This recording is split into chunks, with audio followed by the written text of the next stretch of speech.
Alright, welcome back everybody. Well, mostly everybody. Rest in peace, Hunter. Until next week, he'll be back. But on Sunday.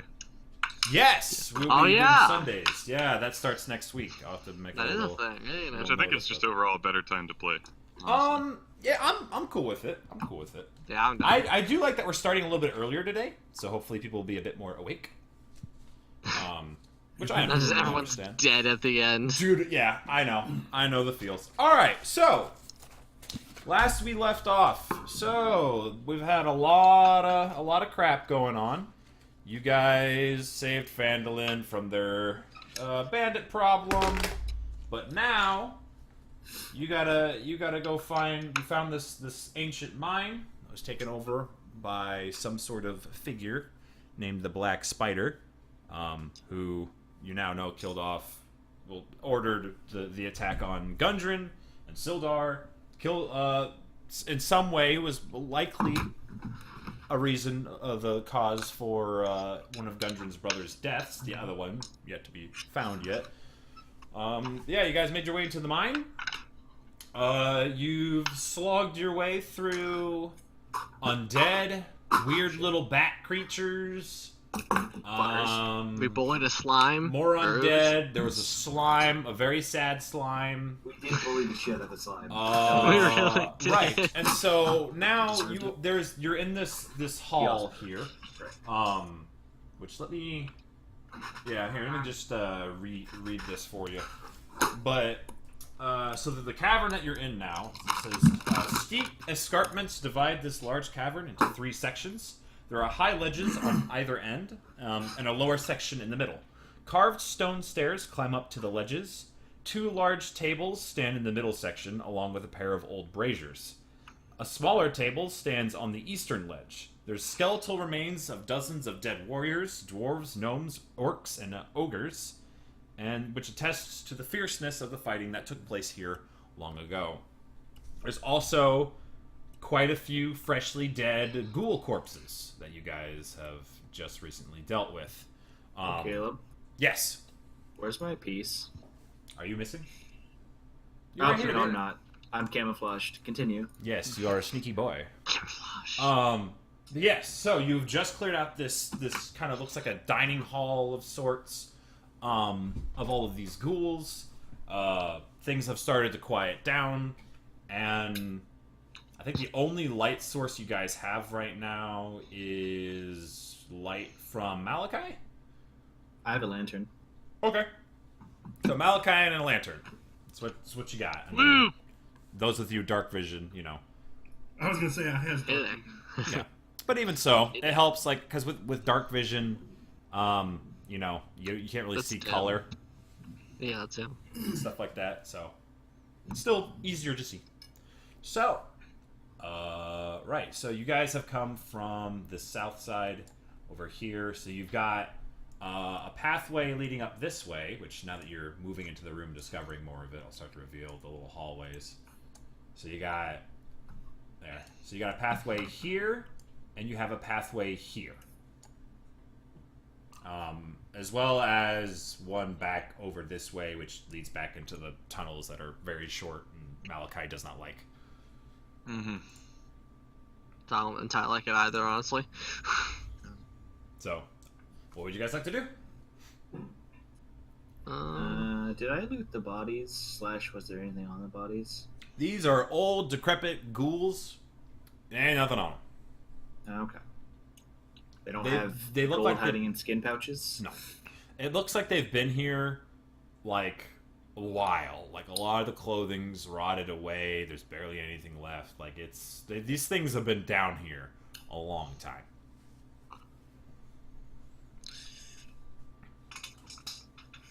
I'm gonna sneak up and peek down this hallway up here. Okay. Alrighty. Ooh, what spell slots do I have right now? So Crane is peeking down the hallway, exploring more of the area. Is there anything else anybody else would like to do? I'm gonna try and peek down this hallway up here. Sildar is also, he's in there. He's following along behind you guys. I'm gonna be like, okay. So both sides of the hallway.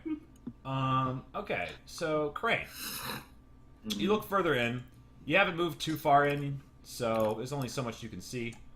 But it starts to open up into a bigger room, and you see more skeletons on the ground. Starting to notice a theme.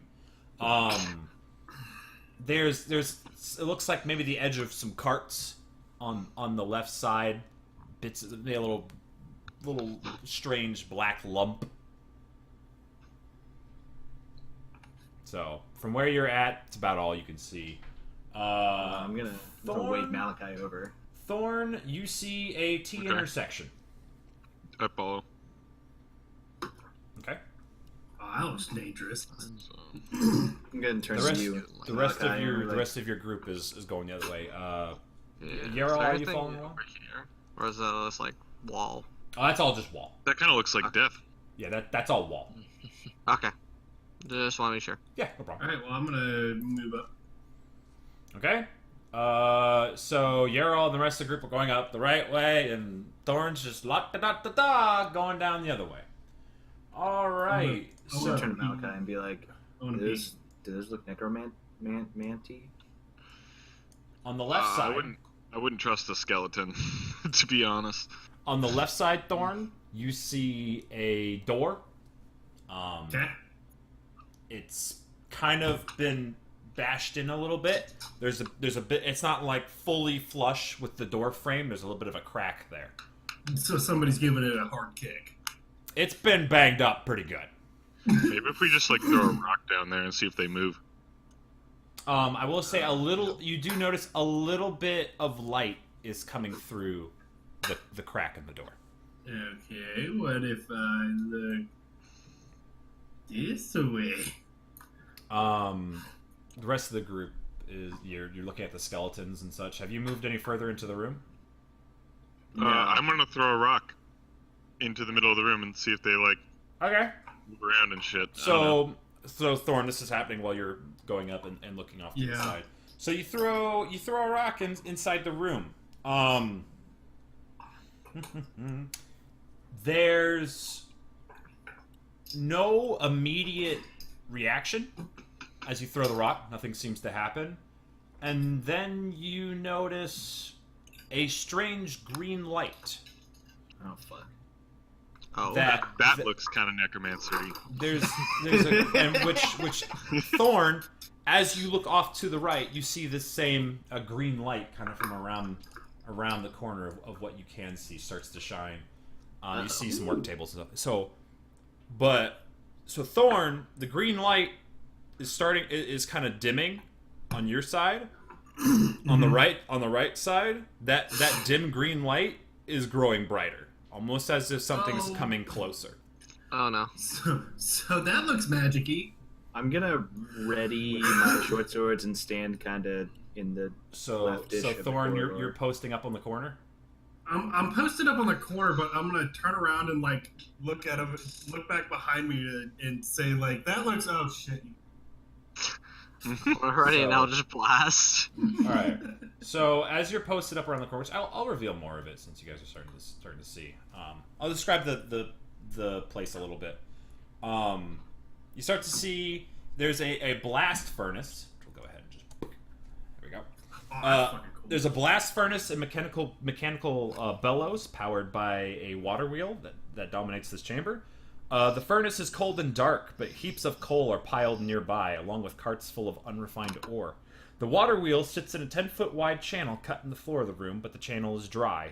Passages exit to the west, south, and east. The empty channel exits to the north and east, which is, you guys can see a little bit of that now, which is this channel up here. You see it kind of, I don't know, there. There you go. Oh, okay. That's about what you can see of it. There's more than a dozen withered corpses that are scattered around the room. These slain dwarves and orcs are still wearing remnants of their armor. Floating above them is a skull, engulfed in green flame, which is where this green light is coming from. As it begins to float over towards where the rock landed, and as it kind of floats along. You can kind of hear a strange, like, cackling laughter as it just laughs to itself as it slowly drifts over. It's kind of... Good. It is... So we see that.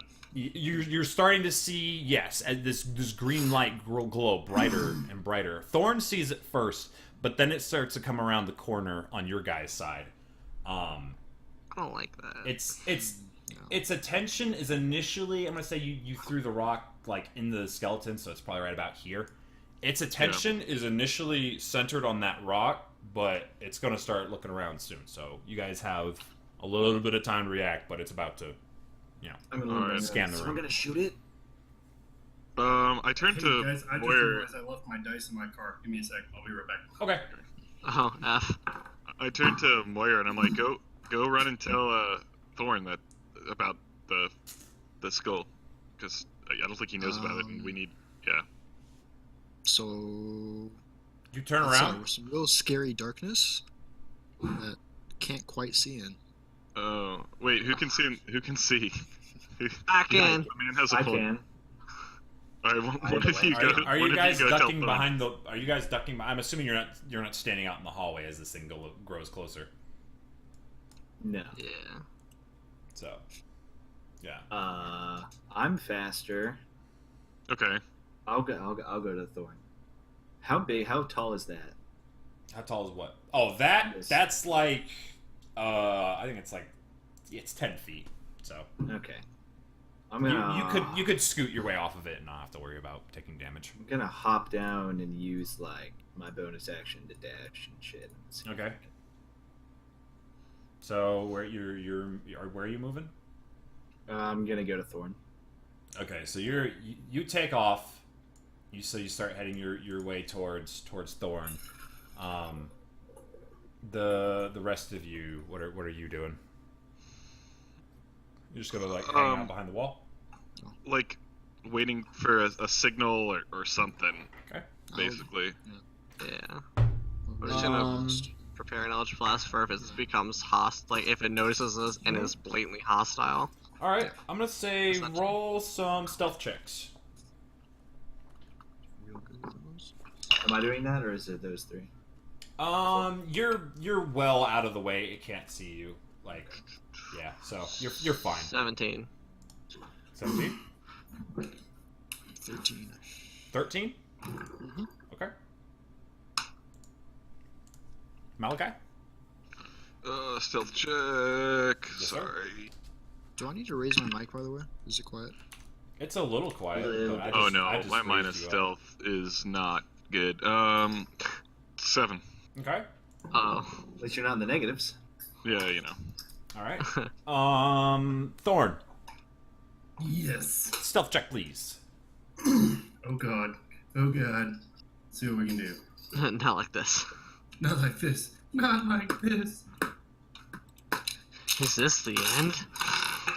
Probably. 19. Okay. So. Not the end today. It's not, okay. So, as this flaming skull, might be called the flame skull, goes over and You would examines. put a flame skull in the fucking. I actually didn't. It's in the book. I could show you the picture. No, it's fine. There it is, right I there. Hey, is that the thing that... It's Goldan. That Axel Axel turned in. came? Yes. Yeah. Yes. Okay.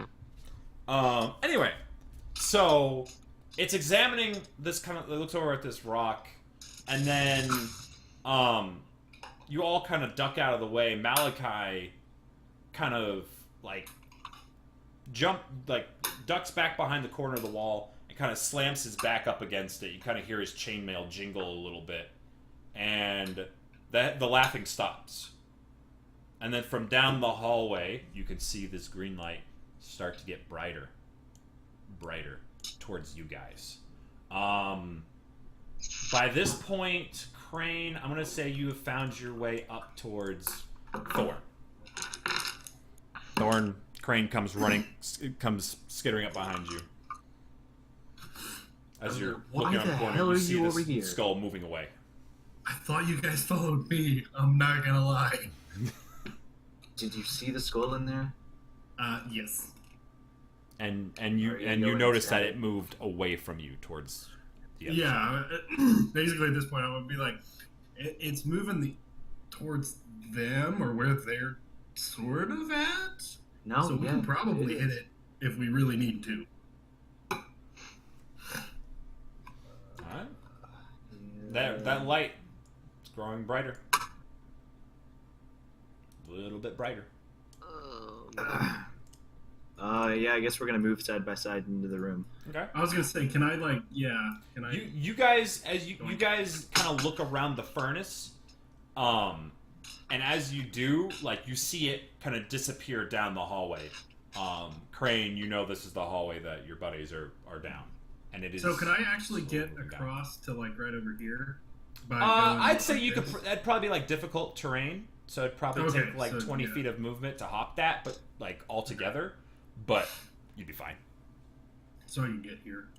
Yeah. Pretty easy. Okay, cool. So like, well, yeah, so it's about 15 to move from here to here. That's about 15 feet, but yeah. Is there anything up here that we can see? Oh yes, sorry, you guys have moved further into the cave. Right. So Oh God. yes, Wait, I need to scroll up. Oh, this is a big fucking room. and that channel, that empty channel, moves into there. All right, so that skull is getting closer. Thorn, as you hop over this bellows that is connected to this massive furnace, some of the withered bodies around you start to stir and to move as God damn it. 1, 2, 3, Not like this. 4, 5, 6, oh, Thorn's dead, boys. and one over here. Oh! 8 So did I zombies! Aggro all of them. 8 zombies, all looking like fallen dwarf warriors, begin to rise. And I'm going to have everybody roll initiative. Oh. I'm going to say the Flame Skull's still Difficult. heading towards the fellows down the hallway. He hasn't seen you yet, since you're kind of First roll's a ducking. fucking I forget. Do 19. you want us to like? Where do you want us to type this? I don't. Go ahead and It's been- type it in the chat on Roll20. Yes. God, I'm an initiative beast. Why would I even take alert? It's fucking worthless. I mean, Plus, that could have been a 30. Tyler! Tyler Got you there! objects. He's got you there. This man, Could have been 3 a million 30. IQ. This What is friggin' this? guy. I'm just gonna roll a 1 on an initiative. I'm just gonna slit my throat when it comes to my turn. Alright. Where's my... You're just making it come faster. Oh. Alright. So let's start rolling some initiatives. Alright, so they have... What's their initiative bonus? I don't think it's... Okay. More like It's an a initiative penalty, yes. Oh, wow. Well, they're dwarves and they're also zombies. So They are not... Yeah. The zombies are not the most mobile. They're a little slow. They're slow boys. Well, they're also dwarves. I mean, I feel like that kind of factors. Alright. There you go. Just He as got that short he got the version is racism in. Now we're talking. You know, I kind of forgot that you're racist over these It's last not 2 weeks. racism. They're just short. Listen, I'm Yeah, short. I have more That's just a movement than most fact. of you. That's just a Okay. fact. Let's not. They're just short. Maybe verticism. You're Verticism. No, one can expect dwarfs to move slower because they're short. All right. They're very dangerous over short That's distances. a fair way. Now, if I said that they suck because they're short, that's racist. Yeah. Which, they What do. you're thinking? Yeah, I was just... Which is what I know actually it was has, said. But when do we all- they? All right, and then rolling initiative for the Flame Skull, whose initiative? No, I not is- don't actually like these little sixlet things. The flame skull could just Those sit things there are and do gross as hell, nothing. dude. I know, No, but he's gonna body- do something. Yeah, well, Giant maybe ass bag he'll of blast fucking himself? Like, Could happen. Holy Who knows? shit. Is that potential? It's Why D&D. didn't you just Anything get could your bag happen. of Skittles? All right, so top of the initiative order, we've got Crane with a 25. I am not at all Wow, what a surprised. surprise. Yeah, Crane, top of the initiative order. Gee, who'd have thought? Getting surprised. I Wait, can't is believe that that. a? No, we're good. Okay. Moyer's got an 18. I thought it Nicely was done. fine. We're good. Could have been a 23. You It's could've a been. 20. It's a 24. It's a 24. My bad. Well, you're still first at the top of the order, so whatever. Wow, what a surprise! Right, and then we have... and then who's the next highest? We got Thorn with a 15. Bringing up the rear again. Malachi in the Dude. house, baby. You got our You're just not back. very observant. Next, there's Yerall with an 11. Hey there. Takes That's a long me. time to get this body going, alright? I was to say, he's actually pretty observant. His wisdom score's pretty high. He's just not I know it's fast. coming, I just don't get started real quick, yeah. He's like, wait a minute. I The should do reaction something. time, dude. He's got The to reaction slap time. himself in the face a little bit to wake up first, you know? He's like, wait a minute. You guys like It's spring in, evil. you guys spring into action, I'm more just kind of like stumble into action. He'll get there when he He's- gets And then he Listen, does like he's- 24 fucking He's, damage. with he's it. Yeah, what do you expect, strategizing, though? alright? He's Oh strategizing. boy, you better be ready. All When right, it goes so- off, I mean, wow. So Malachi's got the 6. And then... You are not the last in the initiative order. I mean, I would hope not. Hold on, guys. Hinabi, you suck. Alrighty. You suck. Top of the order! Crane, it is your go. These zombies are beginning to rise, and you saw the flaming skull go down the other hallway. Tomfoolery is afoot. I think you know what I'm doing. I have I may no or may idea not be what you're stabbing doing. somebody. It's like a 20, 21 and then 21 again. Jesus Christ. To hit? Jeez. And then Hang on just a second. And then I need to look up the health total of the flame skull. And None. I will be all set. Where the 6, frick? 11, 13, Okay. 16 plus 4, 20 damage. Alright, 20 damage to this one here. I forgot we're like level 4. People do stuff now. Alright, 20 damage. Nicely done. Alright. That's a lot. Rolling absurd. Obligatory. That's a lot of damage. It is a lot of damage. Alright, so you just carve into this thing. And you just like, you gut it. It's like its innards start to spill out. By the way, the smell is awful. Fantastic. You thought they smelled bad before, and then you cut them open. It is just I thought rot they smelled bad and on the death. outside. Oh my god. Rot and death. It is terrible. And you take the other short sword and you jab it up like into like underneath its chin. The thing, like an eyeball pops out and it is like barely standing. As you pull the blade out and it kind of looks at you and just kind of like. Yeah, I'm gonna move back to you. Okay, and no attack of opportunity because you're a swashbuckler. All right. Swashbuckling pirate man. That was a lot of deeps. I will admit that was a healthy amount of deeps. I have just rolled insane, so now it's gonna stop like immediately. I mean, you know, it's okay. All right. He will do no He'll more be damage fine. tonight.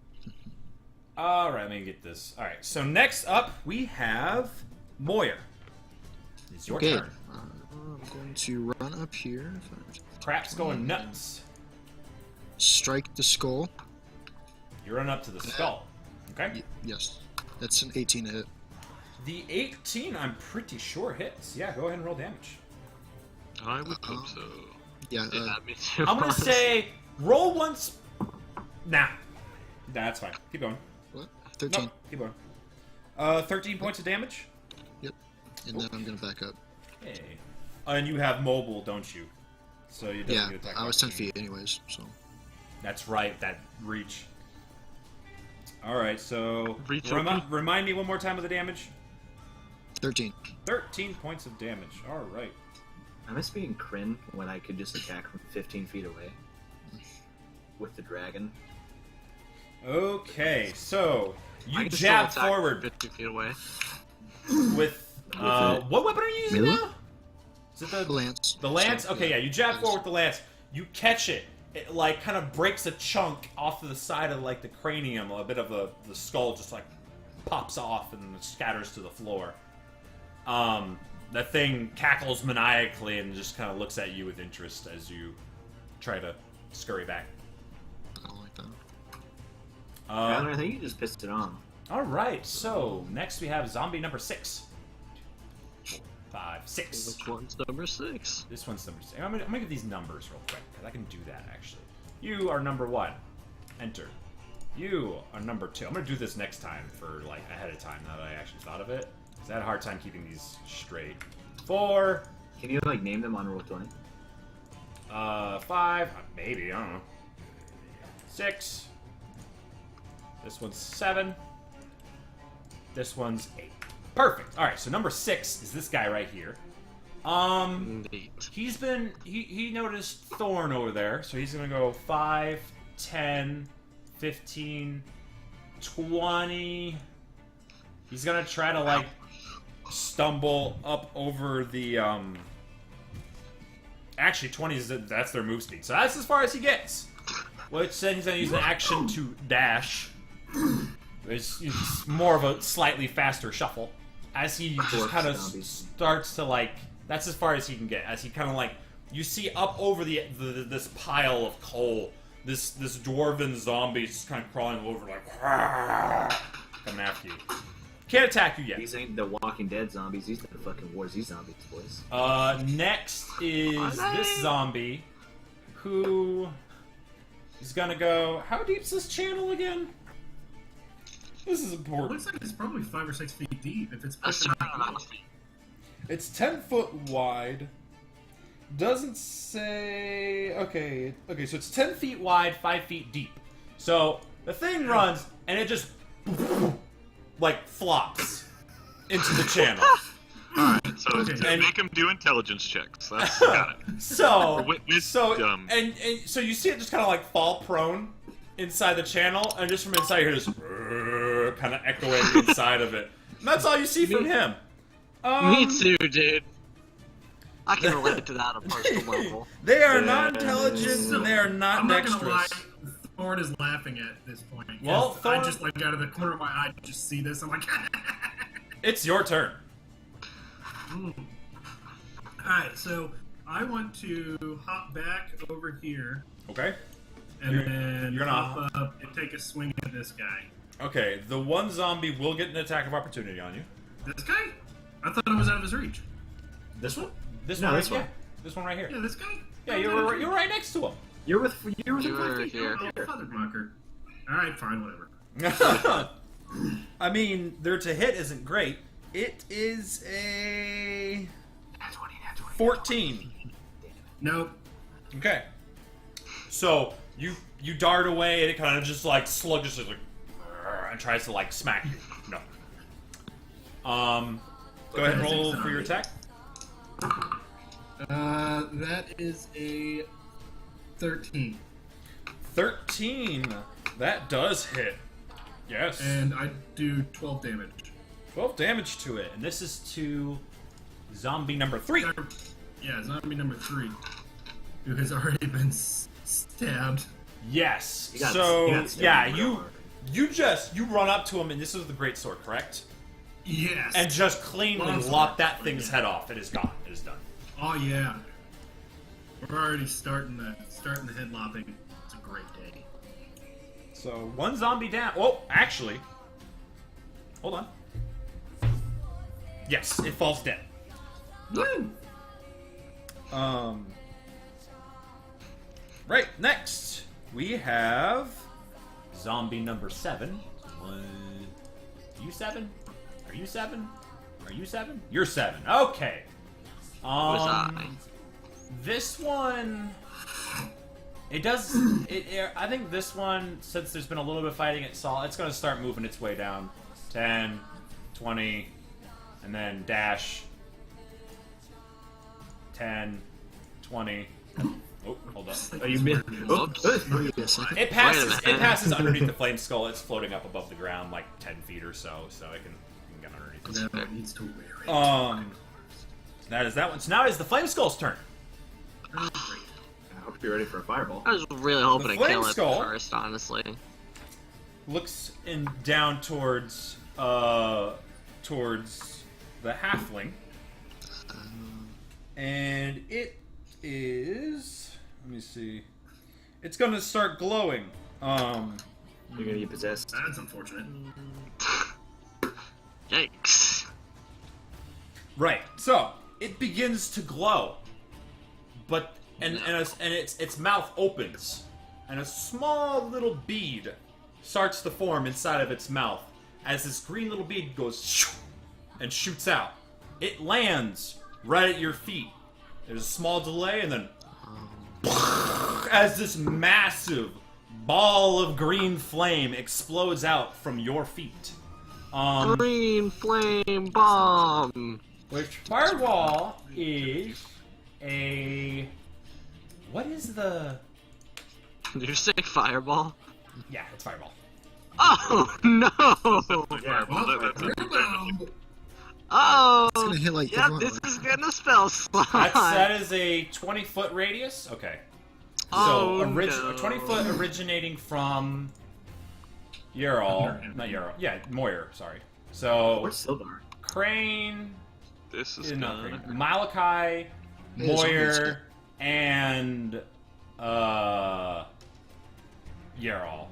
All I have to Three say of is I'm you. grateful for my 7 temporary hit points. I I'm don't know where I gonna got need this. Yeah. dexterity saving It's from me. throws from you And guys. What I'm does he have? satisfying leader again. Appreciate Hey, Caleb. it. Huh? Where's zombie get hit? Sildar? Oh, there you moving Yeah, on. he's coming up behind you. He'll get there. Okay. I was just... I didn't know if you just forgot he existed. I did. I did. You know, I'll it's be fair. real with you, Chief. I did. I think we've all forgotten about him several times. Listen, I've he's just been like, determined hey, wait to a be minute. useful. I at some think point. he did, like, Shrek a ghoul, though. He did kill one, yeah. Yeah, in the last fight. When you were like, wait a minute. Where's Sildar? He's just one of the many Alright. emails. So, They get dexterity to saving get throws for me. from Oh. dexterity saving throws. Zieral, Malachi, Whoa, and Moyer. That's a nat 20. Oh, I'm 15. not good at these. What was that? Oh, but that's not a terrible roll. I got it. Oh, never mind. It's only a 12. A 12. What was yours, Moyer? -1 does terrible 15. things. 15. Yeah. Okay. Does so, the zombie get hit?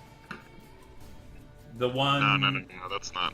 That's nat Uh, 20 feet. that's like 20 feet. 5, 10. It's fine. Is it? Yeah, it's fine, but Sure, why not? I mean, Let's see how well he rolls. He fails. Okay.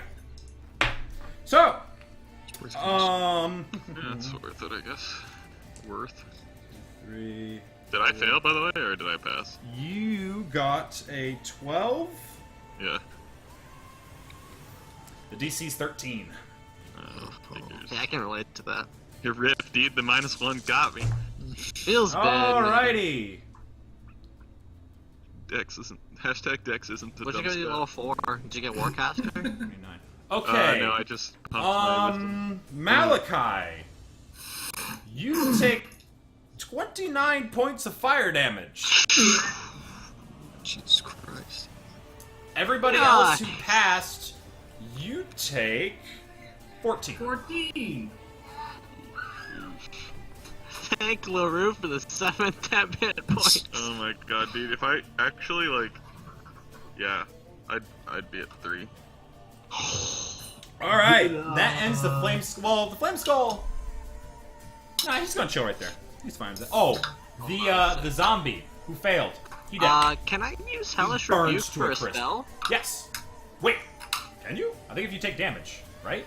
Or is it a melee? It's Wait, different. how much damage did that do? With, one 29. reaction which you take in response to being damaged by a creature within 60 feet that you can see. Yeah, that definitely Alright, in works. that case, I'm gonna cast Hellish Rebuke on it. Go ahead. What kind of save is it? What'd you say? What kind of save? I think it's dead. Dex. Okay. How's about a 12? Very dexterous skull. That fails. Okay. And Use it will spellcasting. take, let me find my other d10. Wow, that's a pretty shitty roll. 9 fire damage. Okay. It's a flaming skull. I doubt you. The fire, the strange, the strange fire kind of engulfs it, burns away, Fire be fire, boys. and the flaming skull just looks at you. Unlucky. Didn't seem to have an effect. Unfortunate. So, Oops. now you know. I feel like it. So, Alright, next we have zombie number 2. I just want this thing gone. Oh, hello. Really Zombie number 2. That's this one. All right. So 5, 10, 15. It's gonna go up to here. It's gonna swing at Thorn. Yep. How's about a 19, bro? That'll hit. All right. And it does. Oh no. Are you gonna get poisoned? It does You can 5 do, like, points of bludgeoning virus damage to in you. this. 5 points. Yep. Okay. So, but yeah, the zombie directly in front of the flame skull just burns to a crisp. Then falls. Alright, so that's the end of that thing's turn. Next is Sildar. Sildar comes around the corner, sees where this source of the blast came from. Is kind of has this like his hands are shaking a little bit, but he raises his crossbow and he's going to fire.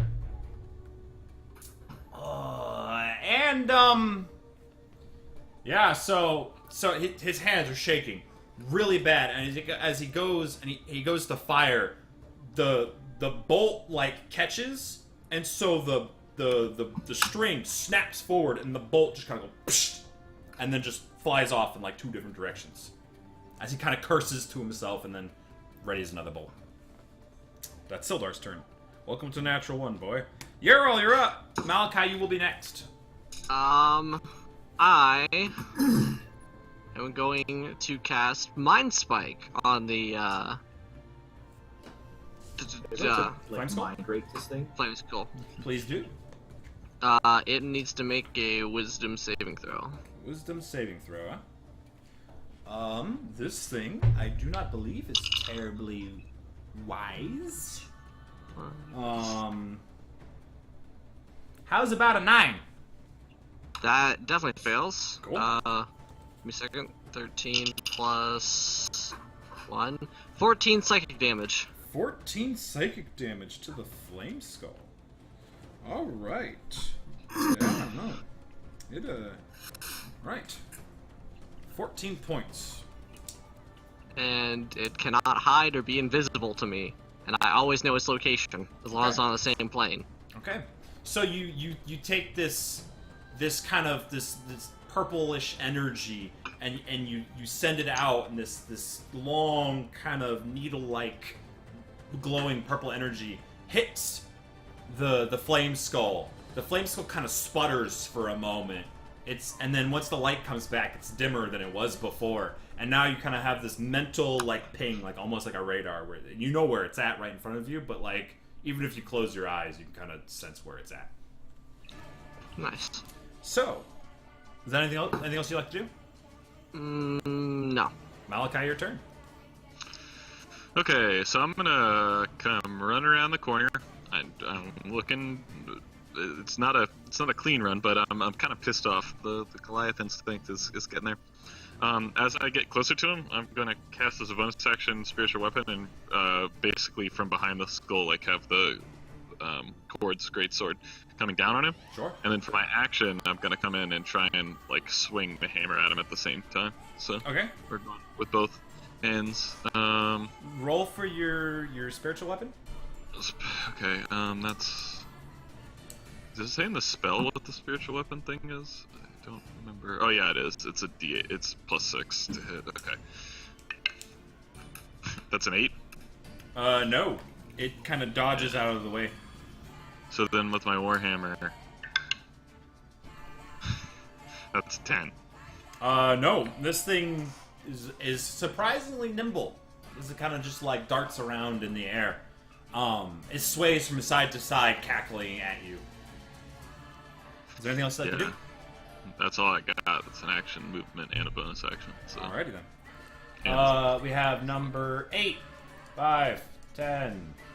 Actually, he's gonna go. Yeah, you go. 15, 20, 5, 10, 15, 20. As it comes around the corner, you see this dwarven zombie kind of just like shuffle towards you. Horrible, wet, gargling sounds emitting from its mouth. This one's gonna head to... it's gonna head down as well. 5, 10, 15, 20, 5, 10, 15, 20. And then the fourth Wait, do I get an attack of opportunity on either of those? That one ran through me. Oh, you're beneath him. Oh, I didn't realize the skull was there. I was like, I'm just short of the skull, wherever the skull is standing. Okay. Like, as I went up to hit it, and my spiritual weapon is behind the skull. It's in that space. Okay. So it's gonna move. So that's gonna move to there. We'll say move to about there and stop, and then this one will file in behind it. Okay. So that's where those ones go. Right. And We gotta save your boy. That's all that they can do. So they can't do anything else.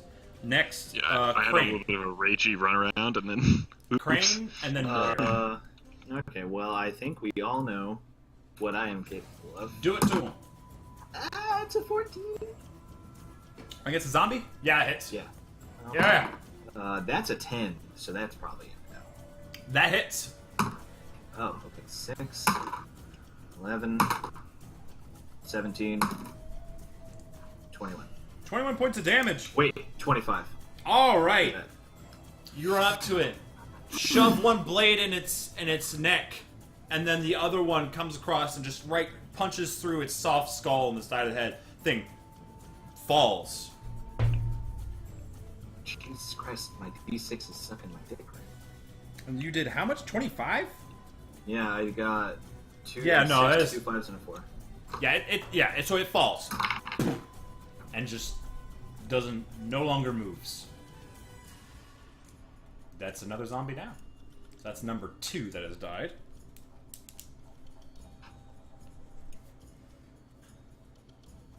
What was the one that got burnt by the fireball? I forget which one that was. We'll find out He soon. died. Yeah, I'm trying to figure out which number that one was. Alright, next, Moyer. Yeah, I'm gonna move forward.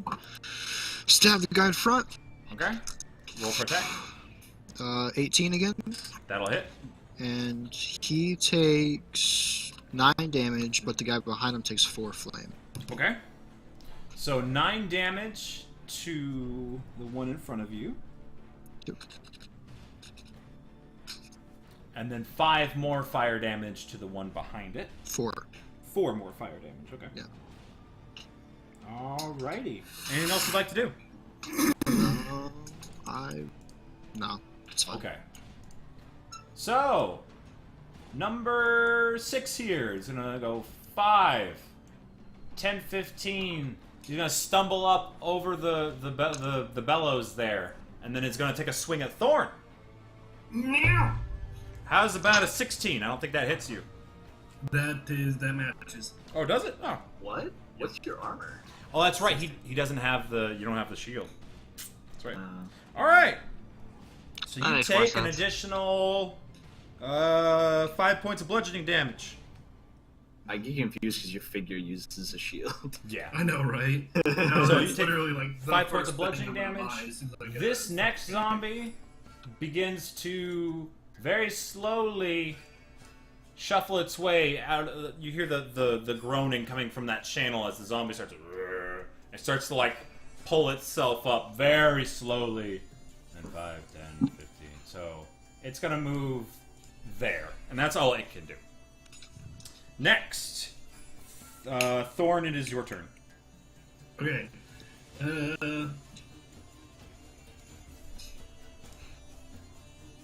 It's number 7. 7's the one that got burned.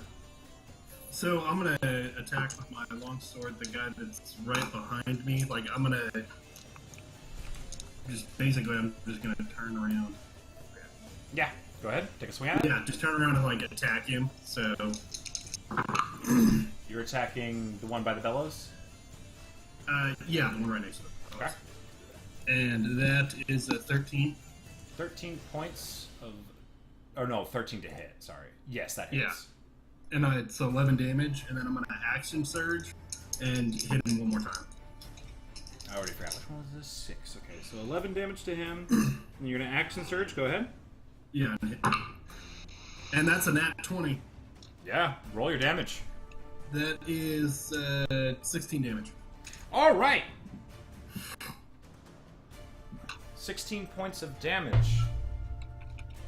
So, you, as it comes stumbling up over the bellows, you like cut its legs off, and then it flops over prone on the ground in front of you as you just raise up and then just shoot straight down through the back of the skull. Thing lies motionless.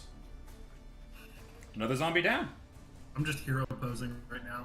Just like foot on skull. Alright. Next, it is the Flame Skull's turn. Oh boy. Y'all are screwed. Flame Skull.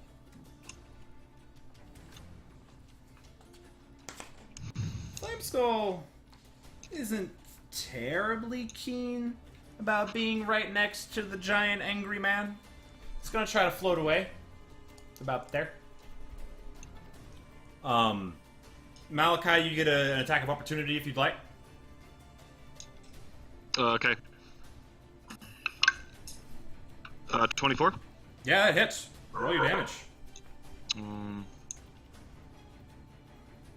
What does it do? 1d8. Plus... Which one's a d8? This one. 8 Two damage. pyramids. 8 damage to it. Alright. So as it starts to pull away, you just smash this thing. Its light begins to kind of sputter even more so. And it kind of seems to like dip a little bit as it floats away. Its flight patterns no longer as steady as they were. And then it is going to...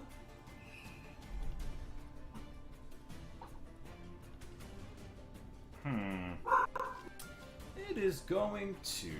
Let me look up this spell real quick. Do nothing. That's fine. Can Flame Skulls kamikaze? The only thing they can do? That'd be fucking sick. Don't talk about my potential death that way. It's okay, Frank. I have told the die. Great. Or spare the dying, I mean. My bad. Toll the die. Toll the Dead. I thought it was toll. I think it was death toll. I think. There's Toll the Dead, which is not Yeah. what you want. My bad. All right. Yeah, let's spare the dead. My My you know bad. actually what it's gonna do? It is Nothing. going... Alright, so it starts to glow once more, and then its form kind of starts to, like, shimmer. Oh, it's in a kamikaze. And, Full sword, was that you? yeah, so how far can this thing move? Yeah, so it moves further back into the room. And now, as you look at it, you look at it, and it seems like it's harder to focus. Like, the flames kind of flare up, and it almost looks like there's a strange, like, mirage over it. It's harder to focus on. What? And, that's its turn. Cast Blur. Which it probably should have done before it tried to move. Alright. Yeah, because then if my attack of opportunity hit it, then it would have lost its concentration. Alright, so next up is Sildar. Sildar is going to take a look at one of the zombies. And he's going to move up. 5, 10... I fully expect you to say he's gonna run away. Nah, he's not running away. Look Yes, this. that hits. So... That's a bad idea. I just watched a man 3 times my size get blown up. We're out. Goodbye. That man is on death's door. I'm out. So he does... Hey, I'm fine. I can stand. He does 8 points of piercing damage to this zombie, which is zombie number 8. Okay. So he aims, launches a crossbow bolt, catches the zombie in the throat as the zombie as it's going to swing at you. It kind of stumbles for a bit and then turns its attention back towards Malachi. Next, Yarol. Malachi, you are up next. So, question. I technically know exactly where the skull is. Yes. Would blur still affect me then? Technically. Read the part of Mind Spike that talks about you knowing where it's at real quick. On a failed save, you also know the target's location until the spell ends, but only while the two of you are on the same plane of existence. While you have this knowledge of the target can't become hidden from you, and if it's invisible, it gains no benefit from that condition against you. Okay. So here's how Blur reads. It says an attacker is immune to this effect if it doesn't rely on sight, as with blind sight, or can see through illusions, as with true sight. I'm going to say that yes, that bypasses the blur, because like seeing through illusions and stuff like that, being able to see invisibility, I'm going to say yeah. I'm going to say you won't attack with disadvantage. It's almost, yeah, it's almost like sonar. Yeah, I'm going to say that you're fine. So, I guess I'll like move in front of Sildar real quick. And we're gonna try to Eldritch Blast past Malachi to hit the skull. Alright, go ahead and roll. Above him, maybe. That's fair. But that is... What's my bonus to hit? Where's Eldritch Blast? That's a 9. Does not hit. Whizzes right past it. Unlucky. Is there anything else to do? No, move back. What? Anything else to do? No, I'm just gonna move back and then I'll on my turn. Okay. Malachi. It's your turn. Bathroom very quick. Wait, I survived to my turn. I'm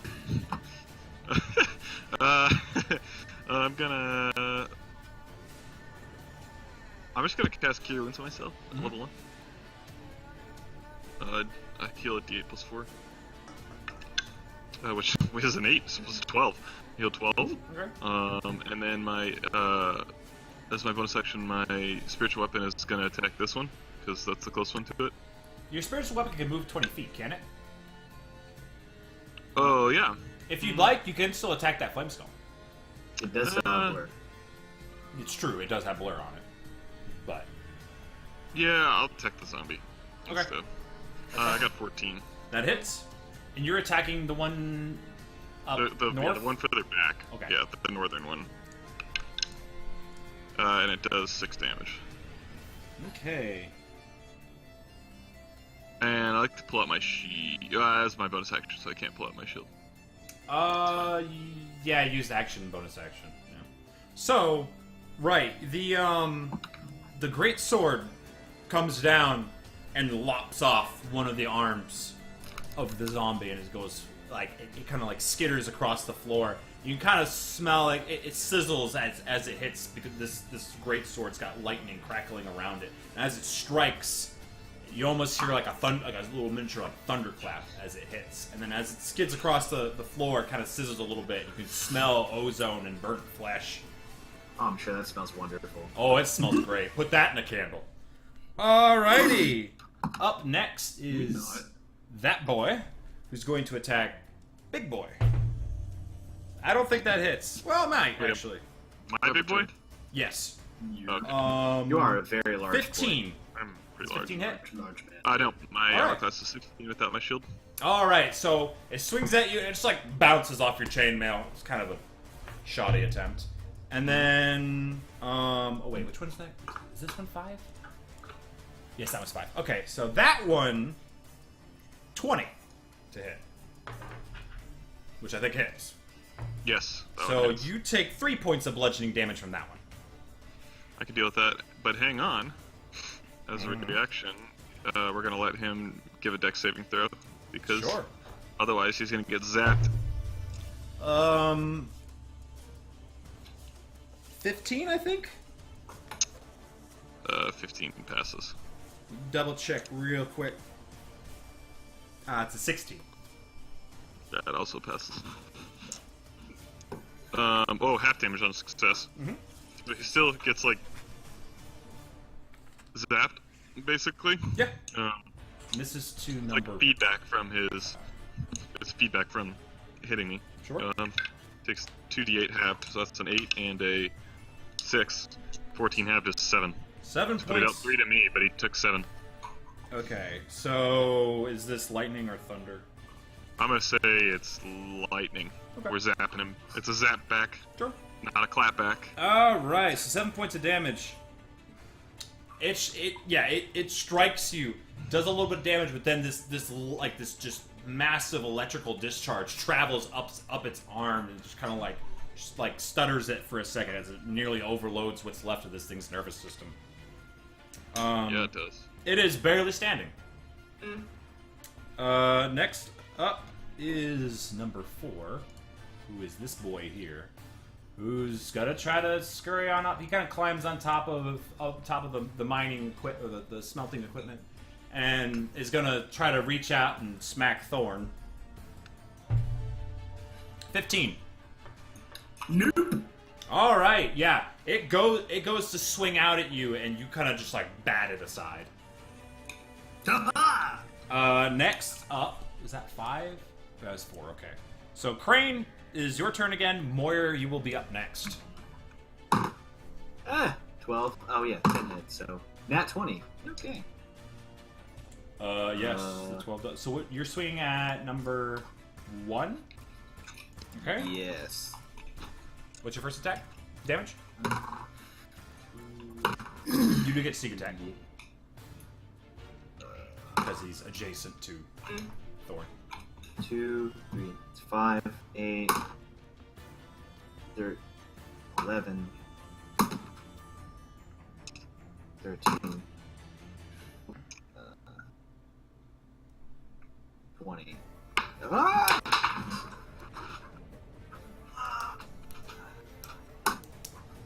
I'm 6 from the... Is this all for the first hit? No, that's for all of it. What's the first hit? The first hit was 4 damage. Or 4 8 damage? 4 what? You got 8 sneak. damage. You got sneak attack on it. Did you factor in sneak attack? Oh, yeah. I usually had 7 just because. So that would have been 8. That would have been 12 then. Okay, 12 points of damage. Trust me, this thing's you're probably gonna toast it anyway. Okay. And then your second attack. And the second attack crit. Crit. So 5, 6, 11, no, 9, 14. 14 points of damage. Okay. Can't add. Alrighty. So, yeah, you just lash out at this thing. Right. One arm off. One leg off. The thing falls over, and then you just loom over it and just cut the head from its shoulders. Just whoosh, and it's I'm really good at killing gone. fucking dwarf zombies. That's another zombie down. Is there anything else you'd like to do? Yeah. I'm gonna move forward a little bit. Sure. All right, Moyer, it's your turn. Yes, same thing. Hit the guy in front of me. That is a 21 and 15 damage. And then the guy 21, behind him. 15 damage to 4. number 8. All right. Then 4 for the person behind him. Okay. So the one directly in front of you falls as you just skewer the thing, and then 4 damage to the one behind it. Yeah. All right. So the flame burns that one, and it's like it's burnt to a crisp. It's been zapped. It is like barely there. Can barely hold its feet. Thorn, back to you. I'm gonna take a swing at the guy that took a swing at me. Sure. Seems fair. That is 24 to hit. 24 most definitely hits. Roll your damage. Okay. And that's 6 damage. 6 damage to it? Okay. You carve into the zombie. He's not happy with it. Anything else you'd like to do? Is there anything else you'd like to do? Okay. Nope. Now we are back to the Flame Skull. Flame Skull is gonna look over at you two, fighting over by that zombie. Oh no. He's gonna begin to glow again. I like this. Double check to make sure I know what this spell does. That's not how you spell it. Okay, so the two of you see this. Yep, and then. Okay, so the two of you see this green ball of fire appear right next to Crane, actually. It's okay. This is our dexterous boys. And so it spawns next to you, Crane. You kind of look over as this angry green swirling ball all of a sudden just rushes at you. I mean, dexterity saving throw. I'm really fucking good at It's this. like a 5 foot wide ball of fire. I got a 19. That passes. So you only take half damage. Oh boy.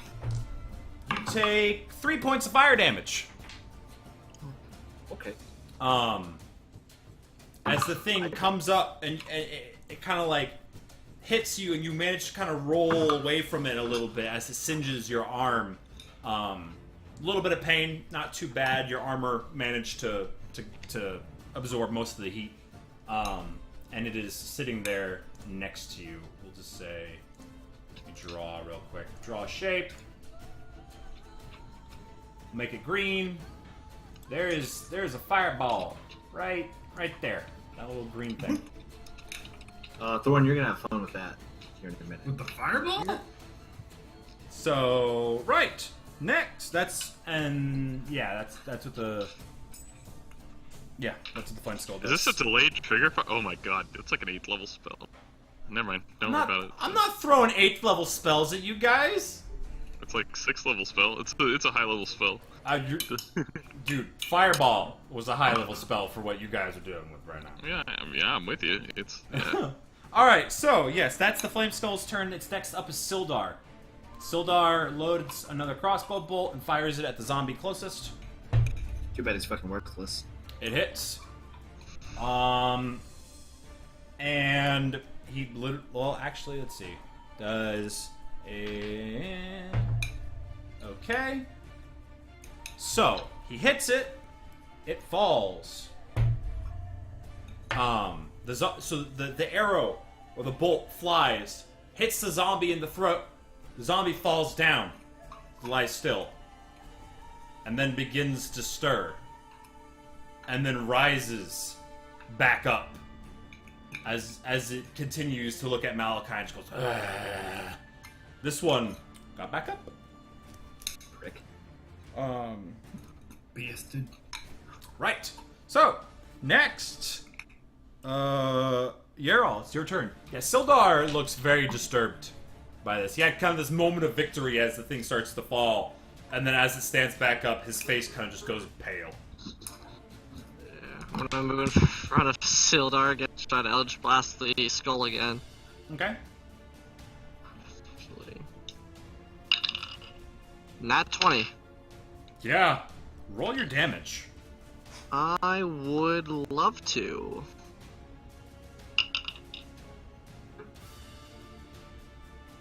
Five.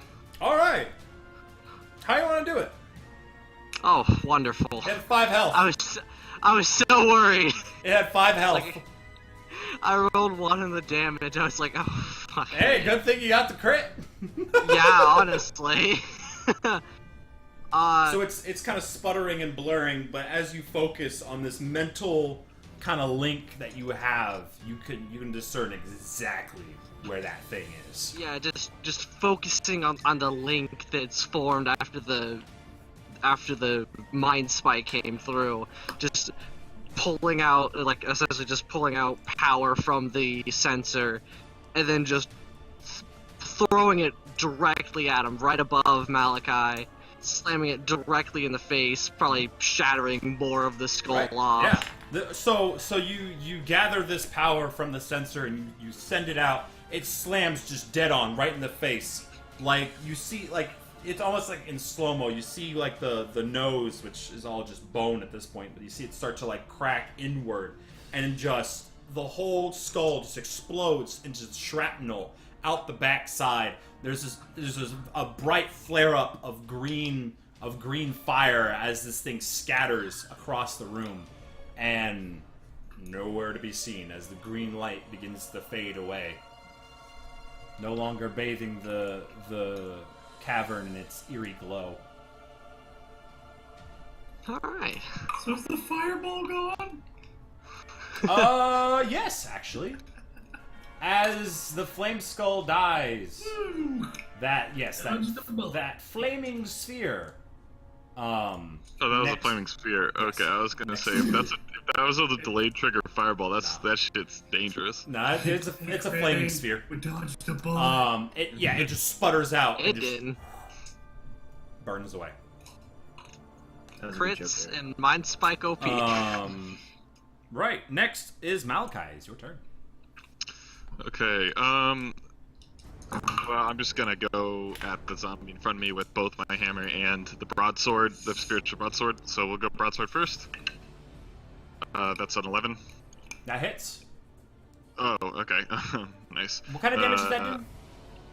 I think it's just piercing, because it's a... Let's see. The spiritual weapon?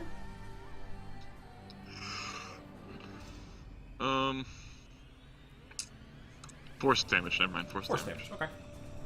Yeah. And it Hey, relatable. Yeah. does okay. 6 damage. 6 points of damage. And then my hammer It falls is and then kind of rights itself again. Second attack. my hammer is a 24, That hits. and it does 11 damage. 11 points of damage. All right. Mhm. All right. This time. So Oh, so they're the resilient fuckers is the what it first is. strike hits it, and it starts to fall. Its other arm kind of falls to the ground, and it starts to stand up again, and kind of looks like it starts to try to like reach out and bite you. And then you just take the hammer and just crush its head entirely as the whole thing just gets blasted into the ground. And it is, Right. and you kind of watch it for a minute. It's dead. It does not move. Nice. I'm gonna walk up this way. I think that's as far as I can go. So, yeah. That's all I got. That's all I got for you. Okay. Next up is the zombie next to Thorn, who thinks Thorn is very tasty looking. 19 to hit. That'll hit. That is 6 points of bludgeoning damage. Father. As it just smacks you across the head, kind of hitting your helmet, kind of rings your ears a little bit. That is all it can do. Crane. Moyer, you're up next if there is an up next. 8. To hit. Yeah. That hits. Its armor class is 8. Oh, okay. Well, the 7 I just got. 1, 6, 9, 11, 15 damage. 15 points of damage. Alright, the thing is like, you carve into it, and it's still trying to crawl over these bellows, but it's like, it's almost like stationary at this point. It can barely move. Moyer, it is your turn. Okay, I'm gonna move up here. Can I see it from where I am? From there, yeah, you can get kind of a look at it around the furnace. Okay. Yeah, I'm just gonna cast the Eldritch Blast then. Do it to him. Yep, and that is an 18. 18 and most definitely hits. 1 damage. Yeah. 1 damage? Yep. Well, the thing, as it hits it, the thing kind of falls, limp, over the side of the bellows, and then begins to wake up again and reaches back out for Thorn. Speaking of which, Thorn, it is your turn. I am going to use attack that motherfucker. And that is a 25 to hit. Yeah. And I'm gonna do 5 damage. 5 damage. Alright. This time, lop off one of its arms, and the thing falls silent and starts to rise again. I'm gonna use second wind. Huh? I'm gonna use second wind. Heal yourself? Sure. Yeah. Alright, Sildar. Okay, cool. 13. He's gonna start running into the room. 5, 10, 15, 20, 25, 30. And he's going to... He can't really see the zombie, so he's gonna take a dash action. As he moves further into the room, scanning about, which you guys, now that you're further in, can see this is more of a hallway down here. He sees the zombie, but he's used his action, so he can't attack it yet. That is Sildar's turn. Yerl, you were up next, followed by Malachi. Okay. So yeah, move closer.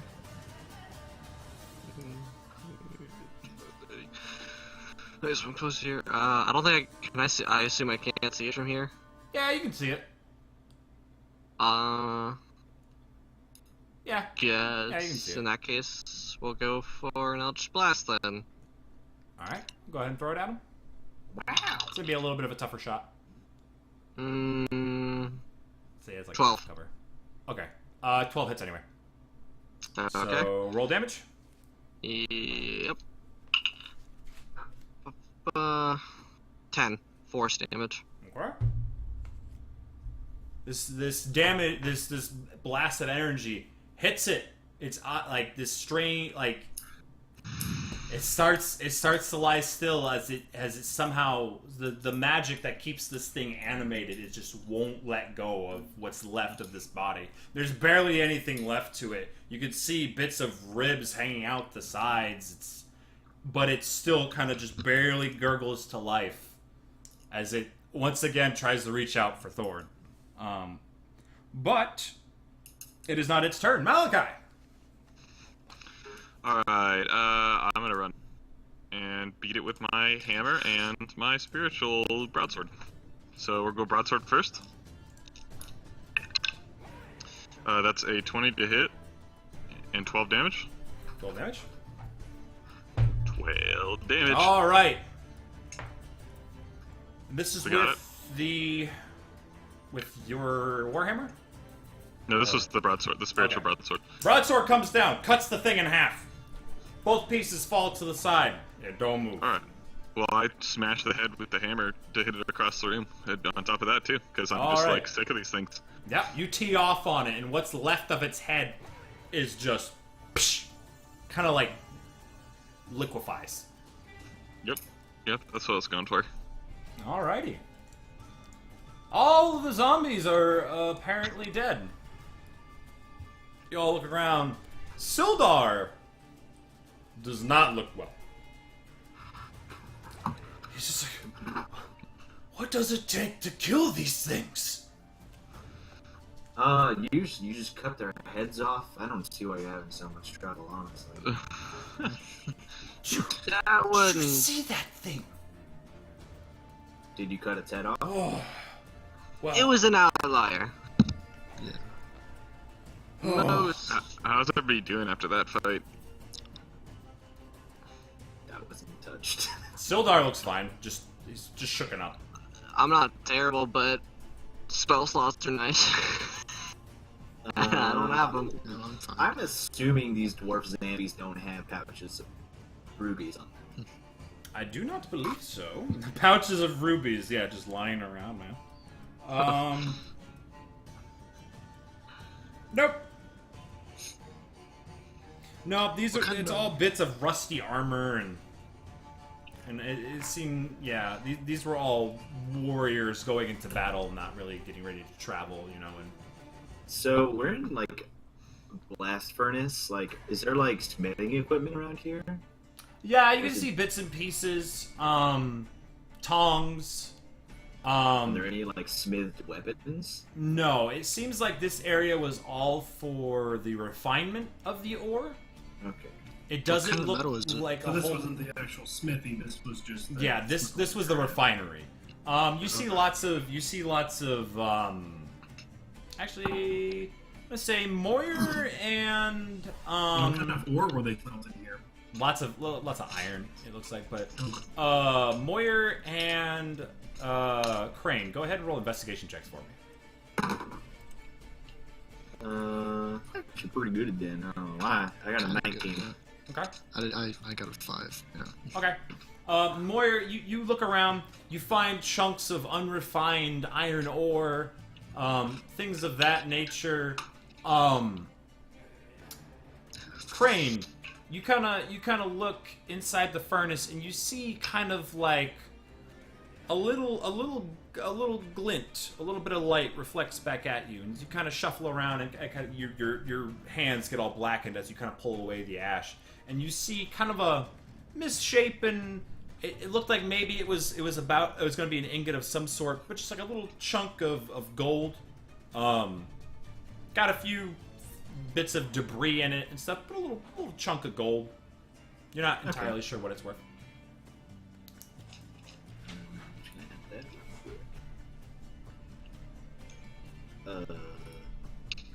Okay.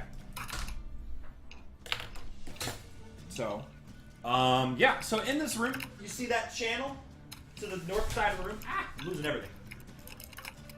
Don't You do see that channel to the north side of the room? Looks like it was once full of water to fuel this this water wheel.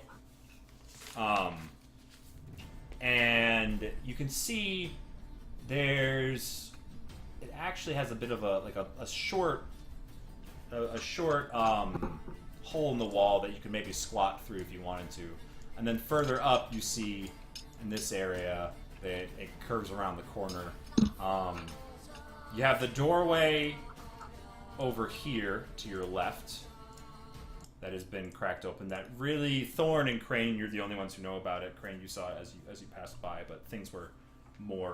I'm gonna try to and then hop down here and squat up under this and check out what's on the other side. Okay.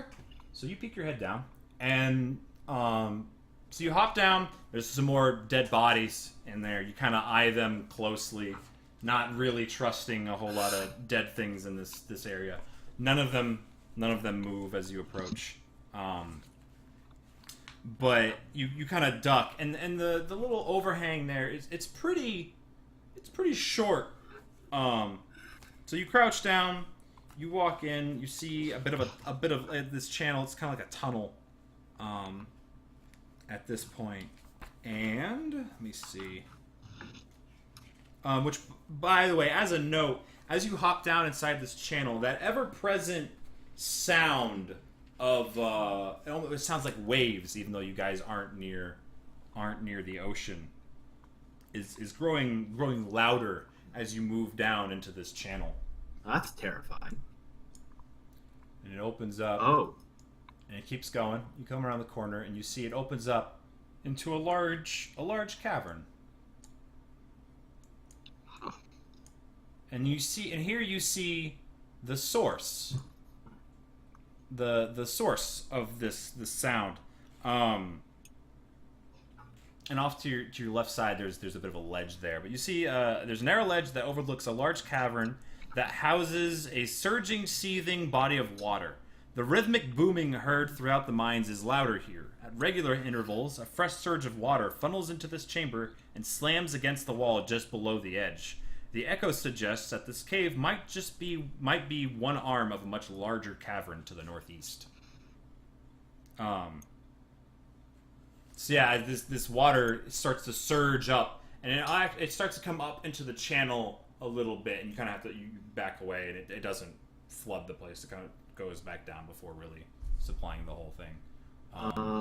But this is where that strange wave-like sound. It's some sort of like a spring of water that surges every few minutes or so. I'm gonna like turn back to the overhang thing. I'm gonna look under and be like, "Someone get in here and cover my ass." You hear Crane's voice come from this cramped little tunnel. I just look at it and I kind of like look down. I look at it again, and I'm like, not it. Nose goes. Nose goes.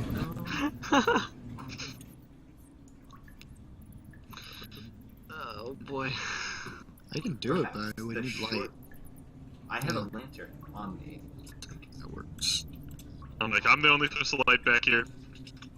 Wait, no, yeah, it's on the gnome. Why are we not sending the gnome? Go. You don't have a gnome. It's He's a halfling, my bad. racism. Racism. This is another example of not racism. He just actually fits there. Like, come on. I don't. Yeah, but you called him a gnome. Oh yeah, I mean, I didn't. Yeah, that was Frank. That was That, Malachi knows. I mean, what do you? I mean, if It's been 2 Malachi. weeks since we played. Yeah. I'm All right. gonna hop up this ledge. All right. I'm The making my way ledge to over your left is about like 10 feet or so up. So I might need some help. I'm just gonna scale that shit. okay. Roll an athletics check. The DC is not very high. Oh, that's okay, because I got an 18. Yeah.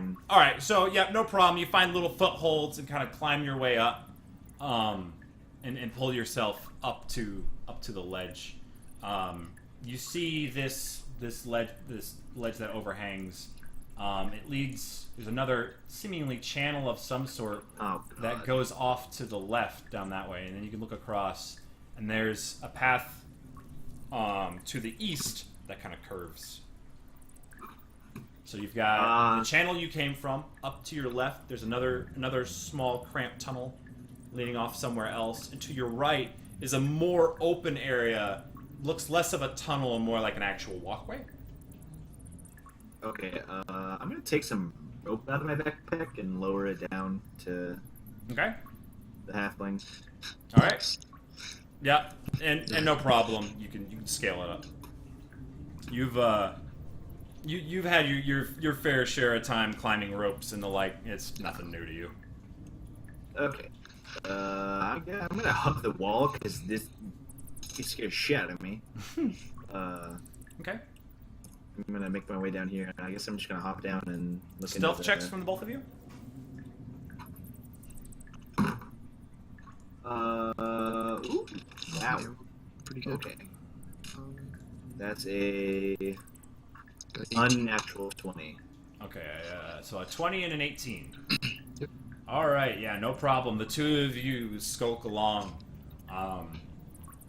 barely making a sound. Any of it that you did make would be pretty much swallowed up by the sound of the spring inside the cavern. No problem. You can sneak your way up. Is there anything else the rest of you would like to do? Sildar is kind of taking a moment to himself and kind of just like glancing around the room. He kind of occasionally walks over to a corpse, kind of pokes it with his sword, make sure it doesn't move. Still a little shaken, but starting to compose himself. His breathing slowing a little bit. Anything else the rest of you would like to do? Or are you just going to wait for your buddies to come back? I'm probably just waiting around for now. Wait, so everyone's like healthy then? Except for me. I'm fairly healthy, yeah. I mean, Moyer and Yarol did take the fireball, but they only took the half damage, so. Yeah. Yeah. So they're a little burnt, but you know, not as bad as It's you not were. bad. So Yeah. I'm still fairly Okay. healthy. Alright, then Okay. I won't waste any spells. I'm gonna take a... I'm not a stealthy man. but I'm gonna see if I can, like... I'm gonna go to this corner and see kind of like what's down this way. sure. I'm gonna go ahead and follow. All right, so you guys walk up to here as they creep down the cavern to the north. It starts to open up. You see more bodies. It's just lots and lots of bodies. And then you see the front side of a building here. Kind of see around the side of it. All right, there you go. Alright, well I know well enough not to screw around with bodies. Yeah, so on the inside of the cavern, you see a, let me pull it up real quick. This cavern's actually quite interesting.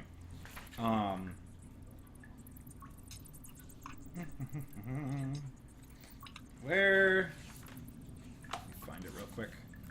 Okay, so this is area 13. Alrighty. Right, so inside of this cavern, you see little bits of light that kind of shimmer through the cavern as you move in and with your cantrip. You see glittering minerals are in the ceiling of this large cavern that catch the light and send it back to create the impression of a starry night sky. There's dozens of skeletons, many crushed under fallen debris that are scattered across the floor. The cave is large enough where you actually see a freestanding structure. And you've noticed that a lot of the parts of this mine are like proportioned for dwarf use. It seems like the buildings have like this the door on the front looks like they're more human-sized. You might still have to watch your head as you go through, but it's nowhere near as claustrophobic. All right. As soon as I get a glimpse of like all the skeletons and stuff, I'm gonna back off and I'll be like, we might want to make sure we're at full strength before we mess with that. So that's what you can see at the cavern as you duck your head back inside. Yeah. Some more bodies here. Makes sense. So, sure thing. Right now back to our heroes at the cavern. All right, so you all sneak forward inside this other small tunnel. Oh boy! And it goes a little. It kind of curves a little bit to the right and starts to curve to the left. You can't see around that. You continue on. Yeah, I'm gonna turn to where I'm gonna like. If we get in trouble, it's just the two of us. We're gonna have to book it. Yeah, okay. So yeah, I'm gonna Down for that, yeah. I'm gonna Run away? Hell yeah. creep my way in here. Okay. You continue to creep further into this tunnel, again having to duck to kind of watch your head. Moyer, you're fine. Yeah. You know, it's close. It's kind of strange because it's closer to your head than you're used to, and you're kind of like, is this how like normal people feel? Like, the ceiling this close to their head's a little strange, but you can walk through no problem. And as you start to come around the corner, and you see it continue on, you kind of hear make a perception check, Crane, since you're at the front. 17. Okay, so you creep around this corner, and like the small amount of sound that your footsteps do make, and the way that they kind of bounce off the walls, you kind of tell like up ahead, it like the echo kind of quiets a bit. It seems like the cavern opens up a bit more, and then echoing around inside this larger cavern, you start to hear voices.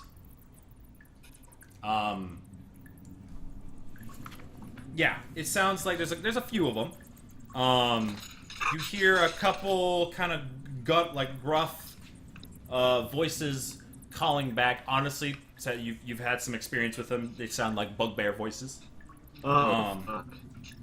And then, yeah, so you can't quite hear what they're saying yet, but you can hear little bits of. I'm gonna turn to more. I'm gonna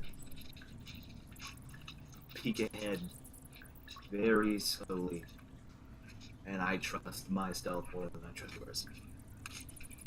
To his credit, he has been very quiet as he follows you. Is anybody else like really robotic? Does Caleb sound really Yeah. robotic? Yeah. Do I? Yeah, everyone's Everyone's starting to get a little bit robotic. You want to restart the Discord? Or let's remake the call, yeah. Give us a second, guys. We'll figure this out.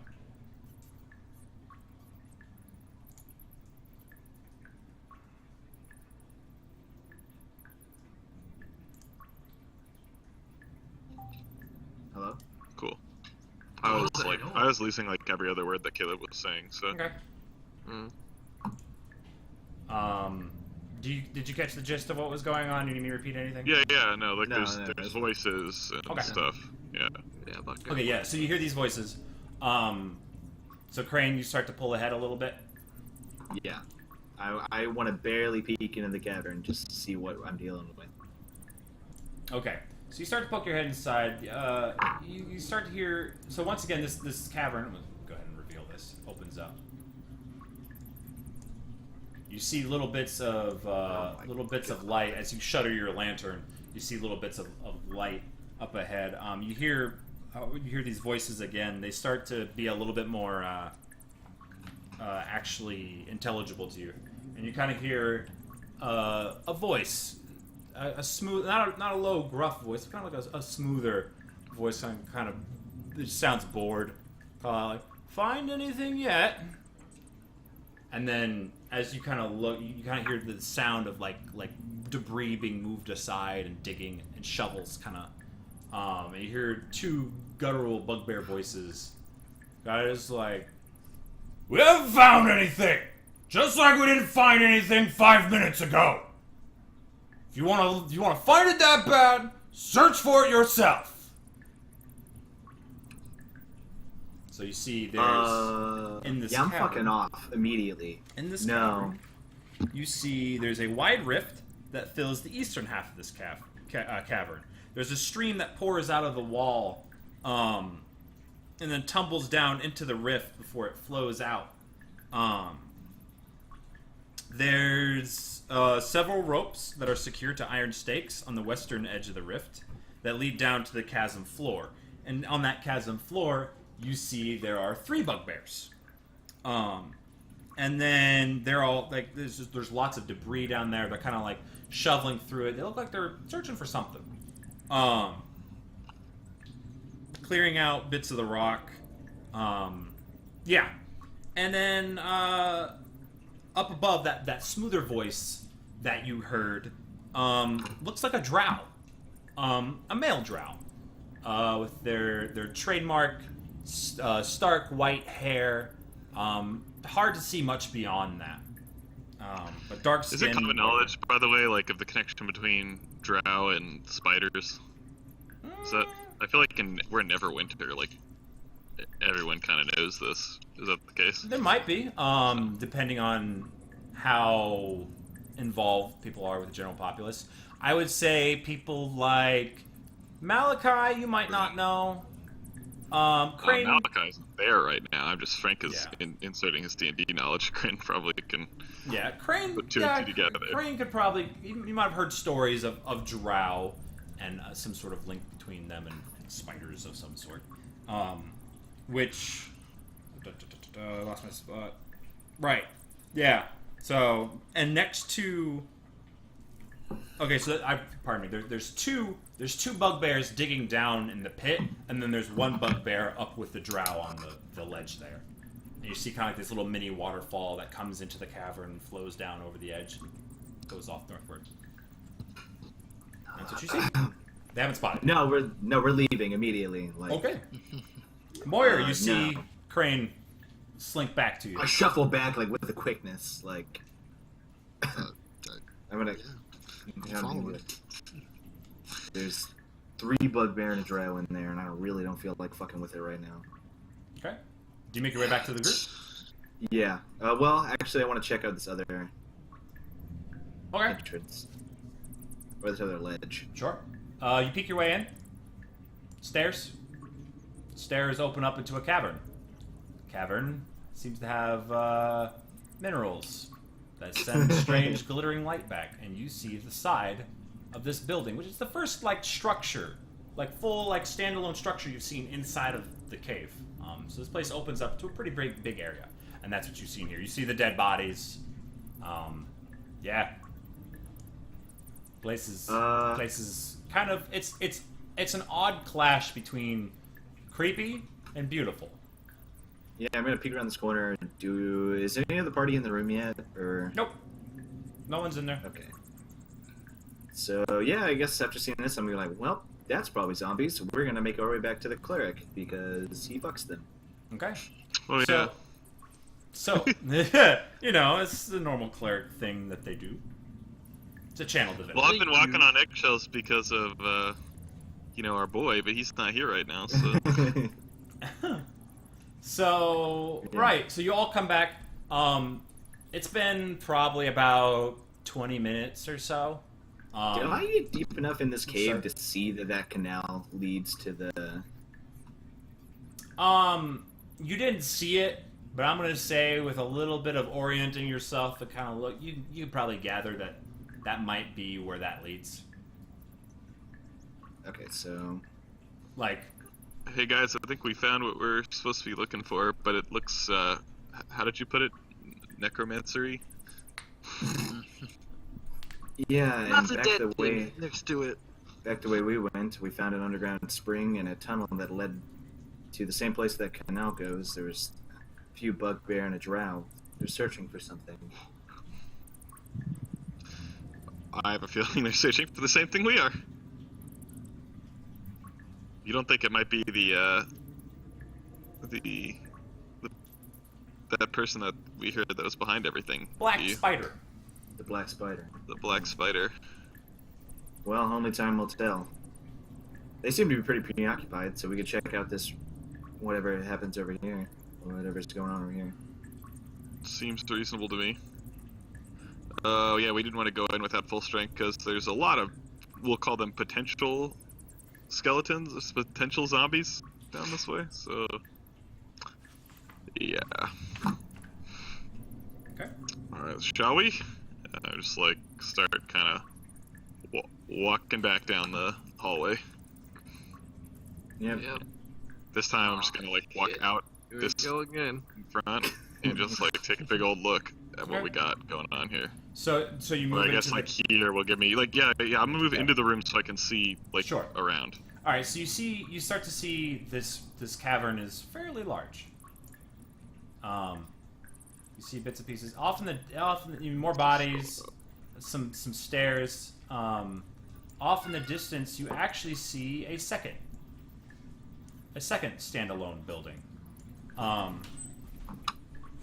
Both of let me read it for you real quick. Right, so both of these structures, they're battered and they're blackened. They have double doors on the front that are cracked and scorched. But yeah, there's this in the center here. This is just like a little bit of a ledge, like another like 10-foot ledge or so, and there's some stairs that are carved into it to lead down. You all notice that once again these doors are like human shaped as opposed to dwarf shaped. Sildar, does this mean anything to you? Sildar looks at it. He's kind of like distracted by the glittering of the lights across the ceiling. He's like, "What? Well," kind of looks at it. I mean, to be honest, this is the first I've seen. We're probably the first ones to have seen, well, first, not undead, to have seen this place for hundreds of years. I mean, perhaps this was some sort of guest quarters or something. If somebody taller than the dwarf. No mine, so Yeah, I doubt the human side. yeah, gnomes and dwarves primarily. Humans did pair up with the two as well, so it would make sense that they would have some sort of arrangement to suit them. I'm sure this one, as he points over to Malachi, What is are we tired of looking for crouching all the within- time. What are we looking for within the mine again? Like Well- some sort of treasure or like a There's temple or So, there's still the case of Gundren's missing brother. mm-hmm. There's this black spider fellow. And we're also...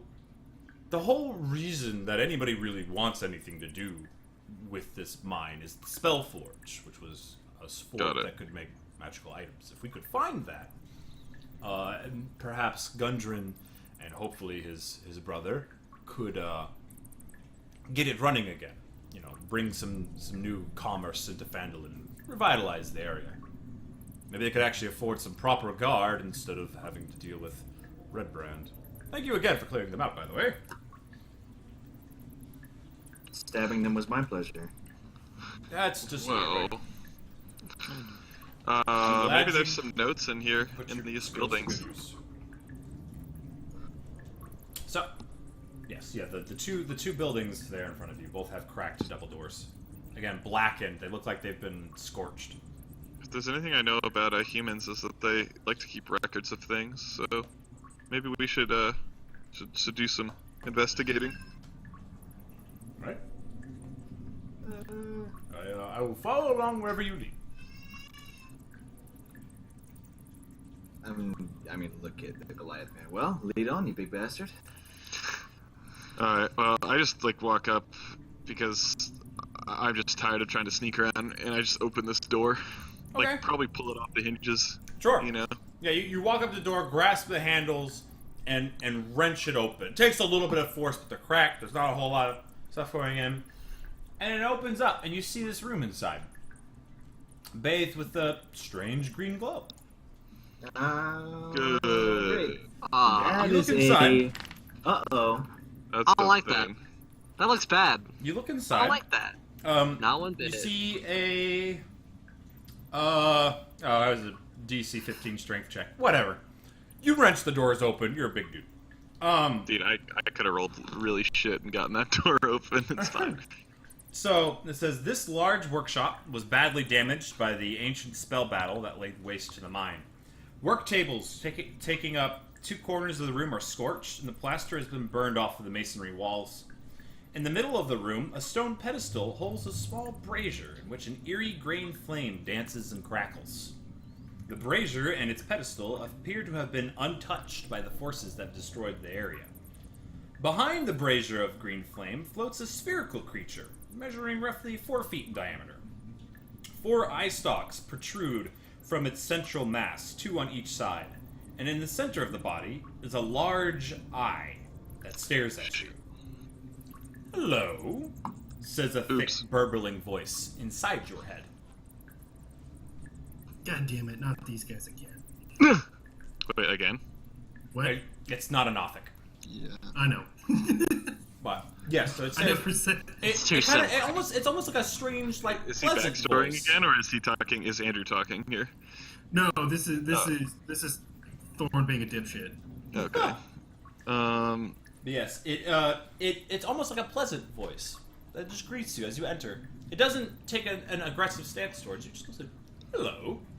My blades are drawn, and Hello? what the fuck are Wait, you? stop. Hi. We didn't expect to find anyone in here. Oh, I don't see why not. I mean, we are a functioning mine after all. We've got lots of work to be done. Wait a minute. So are you, in charge here? I guard this area. I kind of gestures around, and you see there's a few things on some of the tables. Is there a mace? We'll get to that. You can't quite see. You can't really quite see, but you see a few things on the table. He gestures them. It's like, well, we have a few items here that are, fairly valuable. We don't want them to be stolen now, do we? Who might you be? You visitors? Did the wizards bring you? Say that? Yeah. Yeah, well, basically we found out that there's some bad people that are trying to take advantage of the resources here, and we wanted to find it before them to stop them from doing that. Oh, I have, and he kind of happily lights up and says, "Well, I have guarded this area very well, I assure you. I believe that the Forge Master stepped out just for a moment. He should be back at any point now." Oh. And Does he who seem is the insane? Forge So Master? hold on, how long Yeah. ago did he step out? Oh, I don't know. Time. Doesn't He mean kind of stops, thinks for a moment, and kind of looks a little confused. Kind of shakes his head and is just like, "It was only 10 minutes." insight check. Okay, go ahead and roll an insight check. Yeah. I mean, it's probably his own belief, but 22. All right, yeah. With an insight check like that.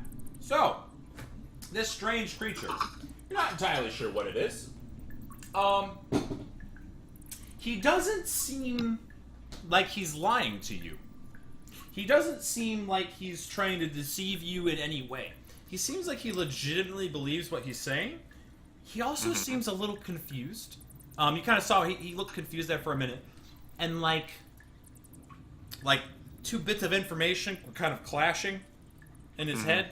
And then he kind of just like shook it aside and just gave you the, it's only about 10 minutes. So, he's not deceiving you, but he looks very confused. Okay. So, I just want to let you know, and we're coming down here to find this, to kind of explore the mine, because it hasn't, as far as we know, hasn't really been in use for a while. Centuries, actually. His head kind of cocks to the side, which really is mostly him just entirely rotating a little bit to the side. He's just like, were you hired as court jesters or something? Because that's a pretty good joke. Not so much. Maybe they have one. I've been here. I mean, we've been hard at work. I'm gonna take a look at the items that are around. Okay. As you go to move to some of the tables, he watches you. He says, "Oh, you may look, but please don't touch." And you look around. You see two items. One is a mace. This mace is the head of the mace is shaped like a sunburst and is made of solid brass. It's got a holy symbol carved into it, which This is the mates of the Lightbringer. yes. You see. Wait, why are we looking for that again? It's I valuable. mean, it is yeah. He Pretty learned much. about it in a previous. It wasn't like an objective. It's more like, hey. He learned rumor about has it, and his Yeah. loot sensor went off. So yeah, he's been hard. Yes, you take a look. It's this beautiful mace. Again, looks like a sunburst at the end of it. And you gather that yes, this is most likely Lightbringer. It is beautifully crafted, and much like the strange brazier at the center, is untouched by there's a little bit of dust on it, but it is in pristine condition. No rust. Alright, so I'm like, No wreckage. There's one more item. On another table, you see a breastplate. There is a gold dragon motif that's worked into its design. Again, very beautiful, and much like the other item, flawless, pristine, not a mark on it. okay, so I was like, well, I've been really very rude. I'm sorry. My name's Malachi. I'm a Goliath, and Hello I was there. born. And I'm gonna tell him the year I was born. I don't know what year it is right now or whatever, but like Malachi would know. So I'm like, I was born the year such and such. Yes. And he kind of looks at you and he's just like, oh, is that what year it is? You human folk and your date system, I never could quite understand it. Fucking hell! I'm trying to break it to him lightly. Are these items for sale? Oh, why no? You see, these were specifically, what's the word I'm looking for? There's contracted. These are contracted pieces. And so he comes over to the mace, and he kind of almost like he's like a museum, what's curator? Yeah, he starts to talk about it. He points out, this is Lightbringer. It was crafted for a follower of Lathander, who should be picking it up, I imagine, any day now. And then this piece over here, and he comes over to the breastplate. He's like, this is an interesting piece indeed. This is called Dragon Guard. It was crafted for a hero of Neverwinter. I believe his name was Turgon. Supposedly very helpful against the dragon's breath. You know, like the fire, the lightning, all of that. Do we know who that person would have been? Anybody who'd like I to... wouldn't. Anybody who would like... yeah, you wouldn't know. Anybody who would like to, though, roll a history check to know who Turgon was. Sure. I got an 18. It is time to go fight I got an that 18 guy. as well. I 18? got Yeah, 15. 13. 15, 13, okay. You all kind of talk for a little bit and kind of... Oh, my screen freaked out there for a second. Alright, Mine too. okay. Oh, So you all start to talk, and you kind of start to piece together, like, I'm not, is it this guy, is it this guy? You start to piece together what bits of information, history that you know of Neverwinter. And you guys cannot come up with this name. And you kind of start to think that, He's probably long dead. yeah, this is probably somebody who's been gone a long time. Because his name doesn't ring a bell to any of you. You would probably have to go, like, check a library or some ancient archives or something like that. I'm not gonna So lie can to I you. try to? Can I try Can I try deception and see if I can convince him that I am the person who's picking it up for this person? Oh no. Okay. to make friends So, here. so what do you say to him? I've been contracted to pick up Lightbringer for my lord. And I'm like, hey, let's not.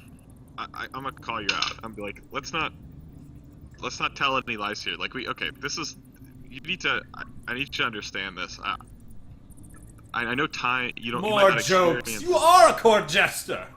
I know you might not experience time like us. The well, people who not requisition human, but these are long dead. I don't think the mine is in the state that you think it's in. He kind of looks around. Actually, can we take him out of this room and like show him? Inside this room. Yeah, I was gonna say if we took him out. Oh, I am leave. not allowed to leave this room. This is my station. This is where I. But am surely staying. you can peek out the door and see the state around the you. bodies. Yeah. Okay. So he'll stay. He's a little cautious around all of you right now, but he kind of like peeks like so. The doors are wrenched open because Malachi came busting through. He I kind was of gonna say, can I just have him like follow me and I'll like step out and he can just come like right here and like, peek out. He'll 'Cause peek he's not out. out. He's still well inside the room, but he'll kind of peek around the corner and he'll see. And he's like, "Oh, it looks like a dreadful mess out there. We should have the custodians come and take care of that immediately." Oh my, I'm Custodians? probably going to end up stabbing the side. Anyway, you mentioned that there were those looking to rob the place around, Yes. and you were searching for them. Yes. Well, I assure you, they aren't here. I have been here. For. And it's kind of like every time he comes to time, he just like freezes and he stops. And it's like, Right. I have not left. Let's. That's not helpful. And I'm sorry. What was your name? Oh, I wasn't given Yep. the name. Okay, Alright. so I was I want you to summoned. focus a little harder on that time thing, right? Let's think about the time. What about it? Because, well, as far as we know, this place hasn't been inhabited, at least by any humans, for thousands of years. It was Well, lost. I mean, there's a few humans here and there, but it's mostly dwarves and gnomes. But I mean, like any humanoids. To most people's knowledge, this place has been lost. He just kind of looks at all of you, There's a and it's drow just- and some bugbear in the other room. maybe they're the ones and then like he kind of like just like completely like focuses on what you just said. He's like, those must be the ones that we're looking for to steal from the mine. I Yeah, don't they were recall digging there in being a- any bugbears. Yeah, they were digging in the other Must be room. by the new. canal. You should take care of them immediately. Can you help? No, I cannot leave this room. Don't. Who summoned you here? Oh, that would be the wizards. I don't know where they've gone off to. They come and go as they please, you know. It's hard to operate a magical forge without wizards. Are they the only objects in the room? Like items? Yeah, a lot of the other stuff appears, it's just like bits of equipment that have long rusted away, and yeah, the only things that seem of any note to you are the mace and the breastplate. And the forge, is this the forge? And I point towards the gauntlet. Or the goblet. The brazier in front of you? Says, Brazier, yeah. The spell forge. No wonder you're so confused about the mind. Okay, so this is the spell forge. This is the crowning jewel of the Wave Echo Cave. Right. Wait, This did is we know what- this this is is Wave what- Echo Cave? We Yeah. did. Honestly, Yeah. yeah. Yeah. So, but it's just like this is what they use to craft Lightbringer and Dragon Guard, and as well as countless Right, others. the lost spell forge of Phandelver, which has Well, been it's not lost, for- it's right here. I've been guarding it. My hands are itching ever closer to the short swords at this point. But he's not I'm- evil, he's just confused. Oh, I To am well people aware. outside of the mines, it's been lost. That sounds very strange indeed. I mean, Well- the dwarves always were a bit of a reclusive sort, but they need to sell something to make money. Obviously, this priest or cleric or whatever it may be of Lathander knows about the place, and this That was hero centuries Turgon. ago. You keep Centuries ago. saying that, but I'm not stupid. As he just kind of pleasantly smiles at you. Okay. Now, was there Um, any business you had here besides hunting down these miscreants? I haven't seen them myself, so I apologize that I couldn't help you. I do think the wizards were staying in the building next door. You could ask them; they might know. Oh, there's great some fucking wizard zombies in the other room. I'm gonna say this out loud. I don't know why you'd call them zombies. I mean, I find humanoids to be very confusing sometimes, but There's- usually the zombie types seem quite different. Everything we've run into in this mine has been undead. Oh, there's a slime. Oh yeah, there was And a a rat. There must have been some sort of invasion or something. Yeah, orcs came in and I- slaughtered dwarves in the nose to the man. The wizards They will never know what breached to the do. forge. No one has entered this room. And Did anyone try to enter? There looks like there's battle damage. In yeah, outside the doors, yeah, there's like bodies, yeah, and some of them look like they might have died after they became zombies. And he's gonna like, not that I can recall. Would you? All right. Well, we'll go check on the wizards. Do us a favor. Right. If any, it was Drow, right, Crane? Drow and bugbears. Drow and bugbears try and come into this room. Just Right. assume that they're trying to steal the items, because that's precisely what they're trying to do. I will keep an eye out for them. Thank you very much. Just Anna, you seem to have some to spare. I didn't mean to mumble that under my breath. Didn't hear it. Damn it. Okay, let's go check out the other room. I think. Okay. I'd rather not fight him, but maybe if we bring proof that the mages are dead, we can convince him. Did he point where? Because he knows how the forge works, so like he would be helpful in running it if we needed to. Anybody who would like to can make an Arcana check on the brazier, if anybody would like to. Sure, we really need Ethan to do that, but You know what? I'll try. I'll roll for Ethan. We'll see. Oh well, that was a. I rolled a Ethan 2. doesn't know. I got a 22. Okay. That's an 8. Okay.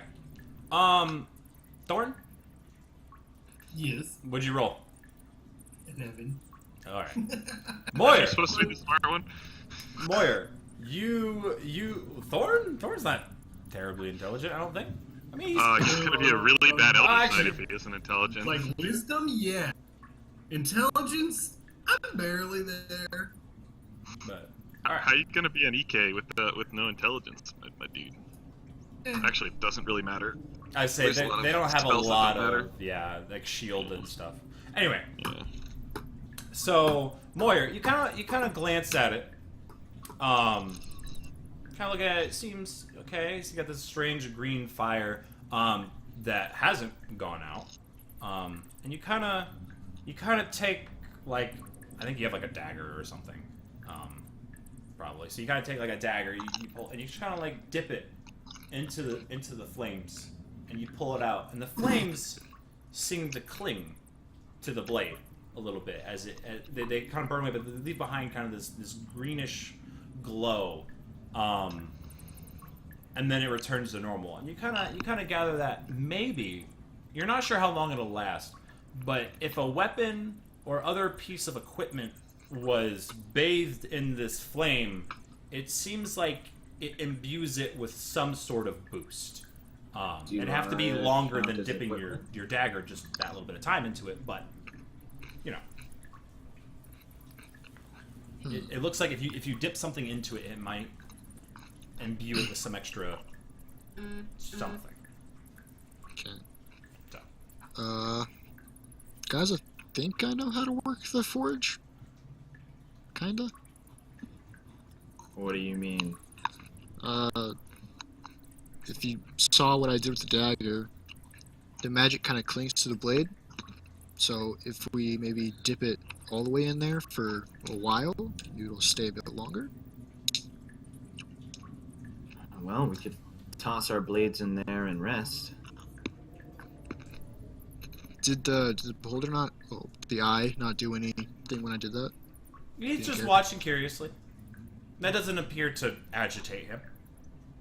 I think he could be a valuable ally And he's just like, slash oh, something we don't.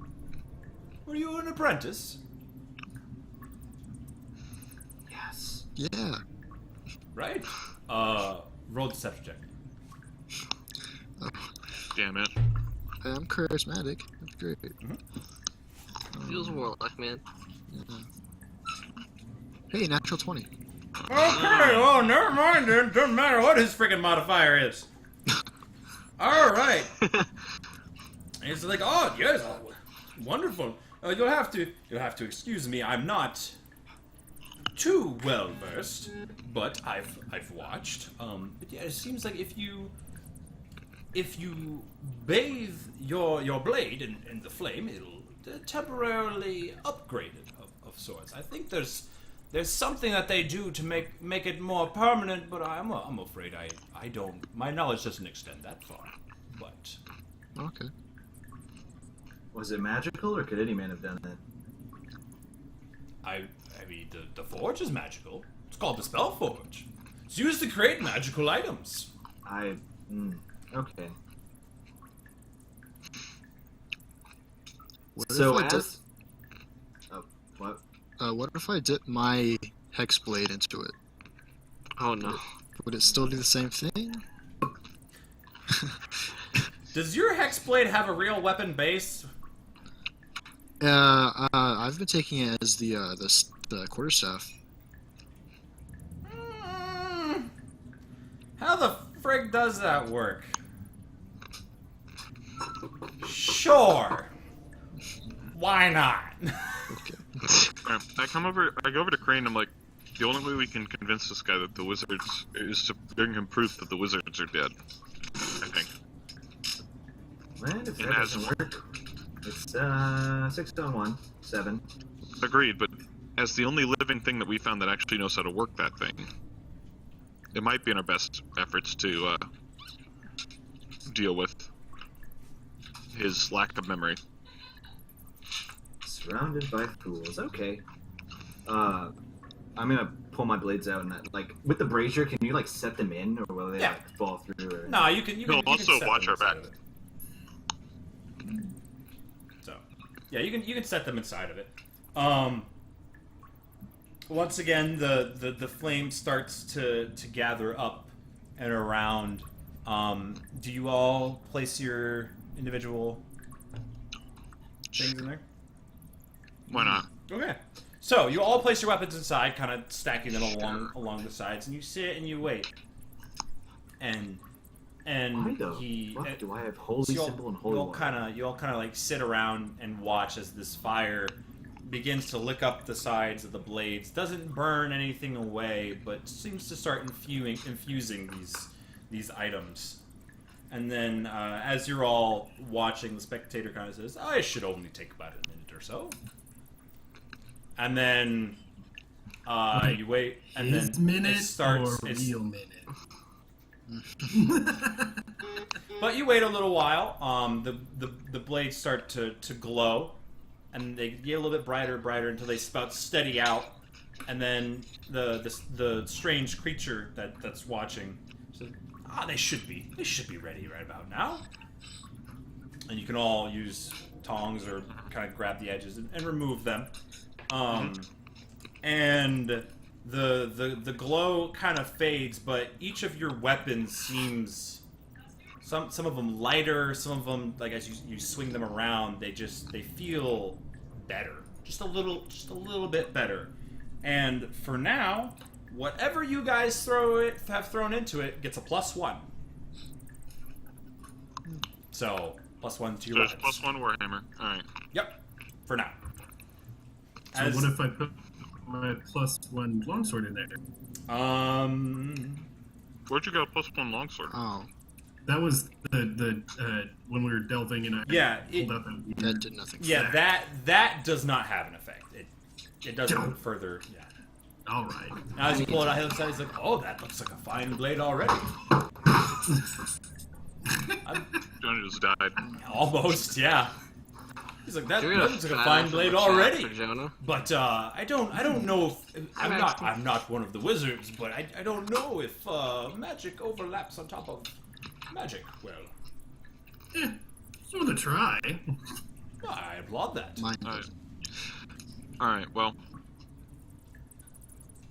But that should help you I walk. hunt down those miscreants. right. Well, we're gonna go see the wizards real quick to see what they're up to, I guess. Right. They would know more. Fair warning: drow and bugbears. Yes. Just keep them from getting in here, if you don't mind. Yes. They're definitely after the stuff. All right. Noted. Insight check.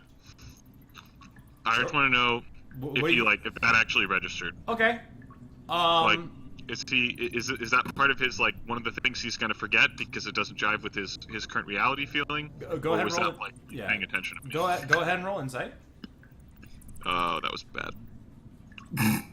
12. Okay. It's not awful, but as far as you can tell, he seemed to take it at face value. He's like, "Oh, Okay. yes, intruders," because Okay. his goal is to defend the place. So he's And we seem like normal, nice people. I mean, like, Crane wanted to kill him, but... yeah. He's not the most observant, so he didn't notice. Alright. I'm still walking down to this other building. Okay. So as you all leave, and that large eye and each of the 4 other eyes at the ends of the stalks kind of just watch you as you leave. And out you go. So you move over to the next building to the south? Mm-hmm. Okay. Same story, really. Blackened outside, cracked doors. I peeked through the doors this time. Okay, I do believe that these still might be kind of hard to pull to the side, you know? Let me double check to make sure. Let's see.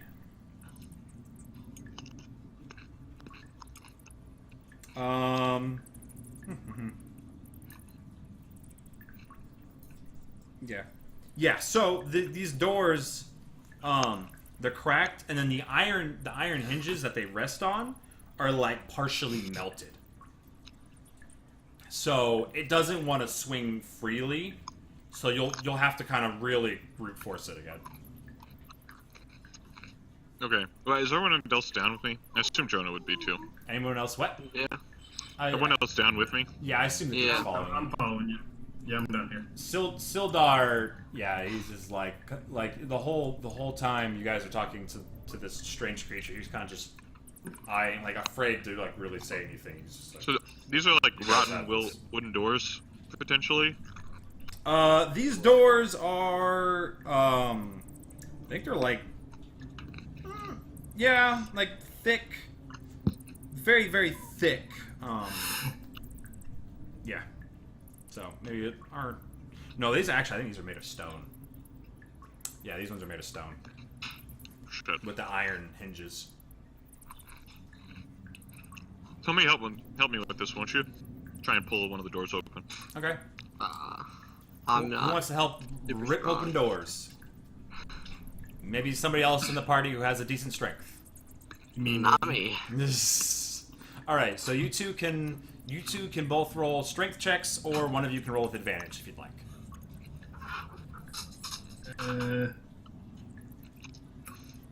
I'll roll a strength check. Alright, we'll both do one. Okay. Alright, cool. A return. 18. Okay. How dare you? What's going on? They're Trying to moved open on to doors. the next building and they're opening up the doors. It's a big boy door. 11. Okay. Between the two of you, yeah, you start to pull these doors open. It's slow going at first as you're pulling against the hinges, and it's just kind of slow. And then all of a sudden the hinges like snap off entirely as the doors kind of swing open a little off their axis, and you see inside. Do we see, like, down here, too? Like, down this way? Yeah, you start to see a strange green glow. That's interesting. That's where we came from, I think. And you see like little bits of fungus as well. And that's all you can see for now, unless you go further into check. But you open up this place, and yeah, here's what you see. Make sure it's hard to see what I've revealed and haven't revealed when the background's so dark. Mm-hmm. So, all right, there you go.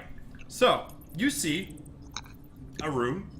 Doesn't look like anybody's in it. Dust, ash on walls blackened by fire, and heaps of debris beneath the sagging ceiling show that this room was damaged by a destructive blast. The furnishings, tables, chairs, bookshelves, beds are charred or splintered, but otherwise well preserved. A scorched iron chest stands near the foot of one of the beds. So the two, you've got two very large individuals in the doorway. There's not a whole lot of space to fit around them. I'm gonna walk around the room, looking for skeletons to smash the skull with my hammer. Okay. So as you step inside, the room grows cold. Like it's already pretty chilly in there, but it drops even more so. And you're used to the cold, but you could still feel it. And a strange spectral form rises up out of the floor as you see a man, but he's like see-through. He looks mostly like a humanoid, a little bit twisted. It glares at you as you enter, and Hello. you hear kind of this rasping, whispering sound as it says, "Your presence is offensive to me. Your life forfeit. My treasures are mine alone, not yours to plunder." Can I use Firebolt? You bastard. Are you just What? you chucking it right at it? I don't want to deal. Yeah, I don't want to deal with his shit. Okay. Yeah, I'm good with fight this one. All right, and you all, the magic in your hand starts to spark, and everybody readies themselves. Roll for initiative. Oh. Oh, The day let's I'm not in double digits is the Hey, I day don't I suck. will commit suicide. Hey! I beat Great Initiative. I can't believe it. Bastard. Wait till I get alert. Until I get, he just said he wasn't gonna get it, and the instant one person beats him initiative, like, gotta get alert Two now. people beat him, actually. It's like, bro, what? This is my one thing. Besides doing crap tons of damage, I will not have my shoes stepped So on. bad. The call. Everyone's a robot again. I hear everybody fine. Yeah. I'm not robotic. Maybe it's you, We Jonah. had some robots about 20 minutes ago. Jonah, what if you're the AI? Yeah, Oh, I know why. It's because Steam's like, hey, I'm gonna download something now. Oh, neat. Alrighty. I'm gonna do it even though you paused it. Neat. Initiatives. Thank you, Jonah, for adding in the little divider thing there. Alright, so top of the order, we have Thorn. How's about that, huh? He's an elf. It doesn't count. After Thorn with Does a mine 21, we have Yerl with a 20. Frank, does mine count? Yeah, you're Nice. Malachi got Crane with a 19. We have next Malachi with a 13. Nicely done. He's in the double digits, BB. And Moyer, who is now stealing Malachi's job with a 3. Yeah, BB. Halflings are stealing a good Goliath Like, I wasn't jobs. expecting that. Okay. It was spooked. Alrighty. It's real scary, dude. So, for starters, It's a ghost. Inside after this shit. we have Thorn. Go ahead and cast that firebolt. 10. No, that does not hit. So No. Hey, hold on. God damn it. I was rolling for damage, not for attack. Sorry, 17. 17 does hit. So you roll. Alright, so 10 damage. Okay. I rolled What- them out of order because I'm dead. What's the damage die on that? 1d10. Is it? Firebolt. For Firebolt? Yeah. Not bad. Oh, is it different because it's an Yeah, what do you Elven do? Knight? I thought it was- couldn't tell. I've I thought never it was like played a a D8 wizard. Yeah, it's cantrip. 1d10, hit die plus 2. Okay. Neat. Alright. Like, I want somebody to check this now. Oh, because that's you're what I- right. What the fuck? Woo! Wait, what? Wait! Firebolt? 1d10 cantrips with Firebolt. pluses are my job! Why can't I bring this freaking Speaking of which, Wait, yeah. It's definitely a D10 cantrip. Nice. Yeah. Okay. I I just thought it never was use it. I thought it was like a because everything D8 or something. Yeah. No, that's All right, possible. and it ignites anything flammable, yada yada yada. Which it's a ghost. It don't light on fire. I was gonna say, I don't Wow. think he's Okay. flammable. No, not Riri. he's an oil I ghost, dude. completely It's thought that good was thing a we all defense. suddenly have magical weapons now. You yeah. do actually. That is quite handy, isn't it? General. It's pretty convenient. All right. So you do 10 fire damage to it. 10 fire. So the bolt passes through the wraith. It seems to leave a little bit of like a trail as the strange incorporeal material. It's kind of hard to. You're like, what the frick? Vapor. Ectoplasm. It starts to kind of swirl around it. He reacts but it doesn't seem like he took the full amount of damage. So, all right, At least took damage. Thorn. Is there anything else you'd like to do? No. Okay, Yerl. No. It is your go. You already know, BB. Crane, you're on deck.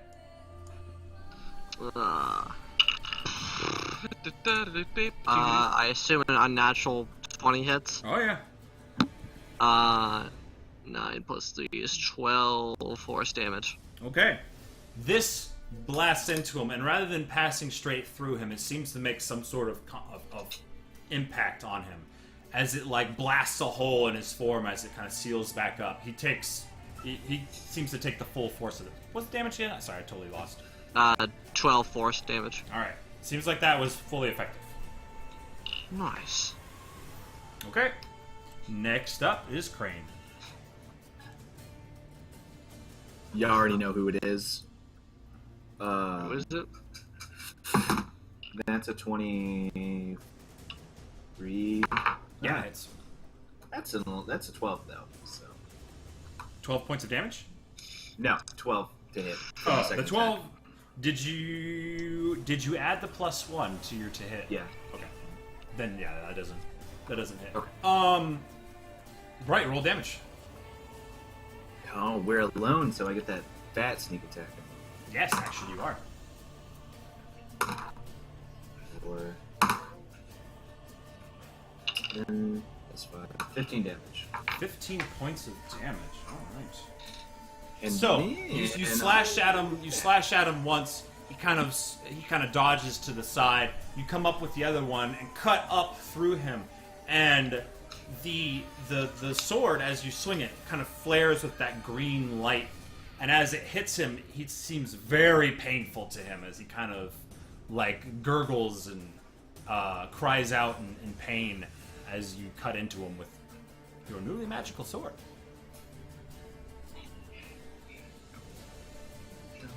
Is that it? Yeah. Okay. So, it is now the Ghosty Goo's turn. He is going to reach out and try to grasp onto Crane. So his hands reach out. There's these strange kind of spectral claws as he tries. It's not really like swiping at you, almost like he's trying to push his hand through you. And that is a 18 to hit. Ow. You take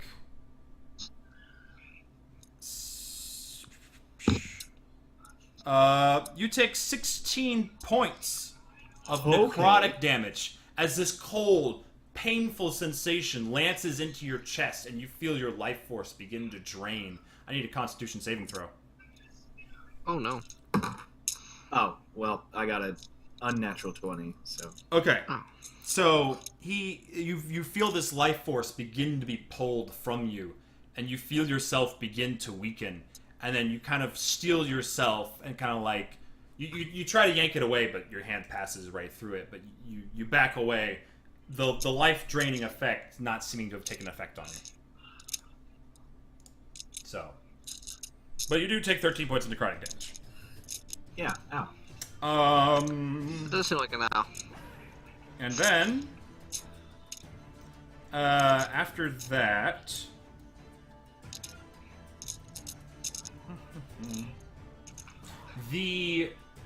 the wraith is going to float back into the floor, Nani?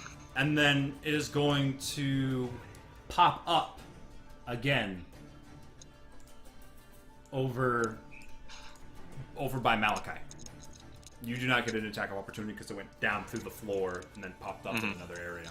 So, that ends its turn. Next is Malachi. Moyer, you will be next. I'm gonna step here, and I'm gonna throw a guiding bolt at him. Okay. He will get an attack of opportunity on you if you step out of his range. I won't move then. I So don't care about. you can pivot around him, but you try a guiding bolt. I'm just gonna guiding bolt. Sure. Roll for an attack. 8.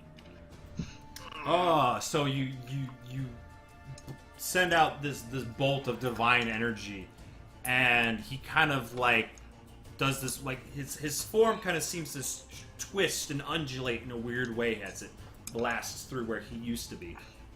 I'm gonna ready my shield as my bonus action. Sure, no problem. Master of the Drunken Fist, man. Next, Moyer. Yeah. I will move here and hit stab it. Yeah, Stab. with your newly magical lance, which was magical anyway, actually, now that I think about it. Which actually, that more means magic. if it was already magical and it doesn't stack with the effect. Yeah, I it would read be the normal. thing, and if it's the weapon that's getting enchanted, it doesn't. Okay, so yeah, it's a +1 either way. Yeah. Yeah. That's a 13. 13 does hit. Then 15 damage. Okay, you strike into it. Yeah, so you jab out with this lance, and this time the strange dark, kind of dark blue, almost blackish energy that you've seen on the lance before glows off of it as it strikes, and the wraith just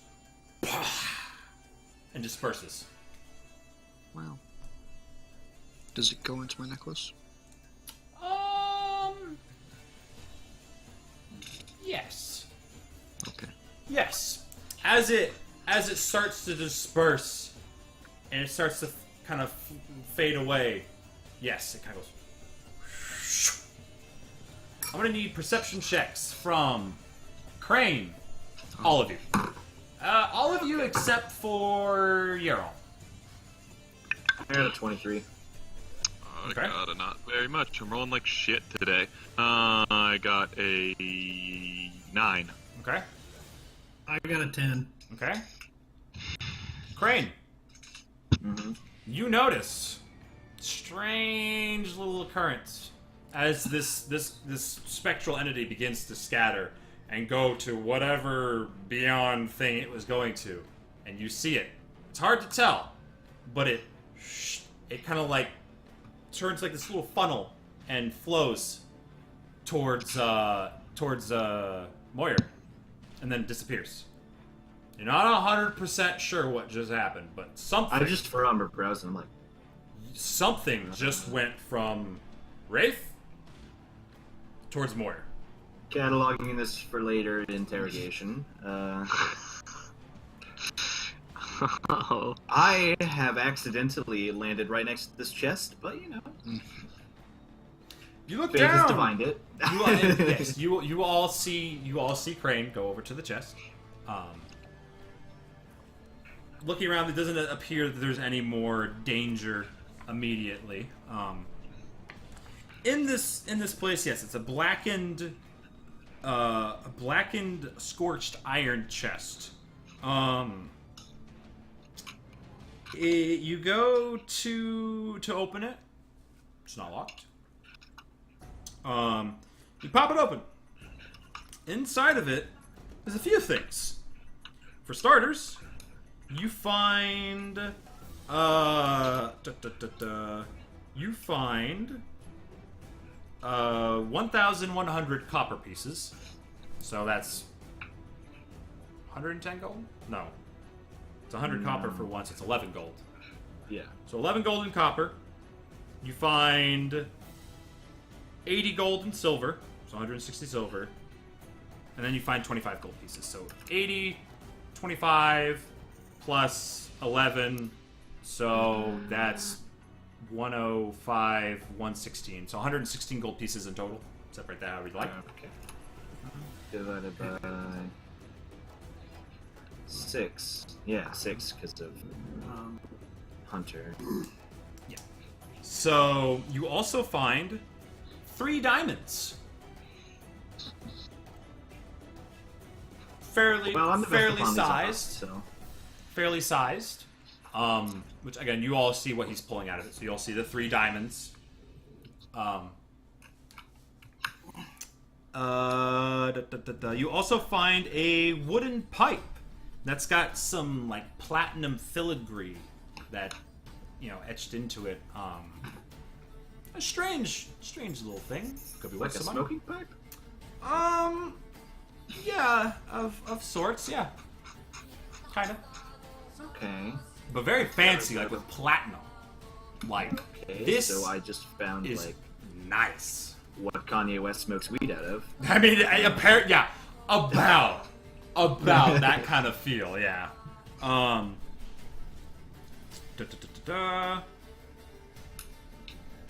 Yep. And that is what you find. I'm gonna take the diamonds. There's a few books in there. But I know that diamonds become important for cleric spells.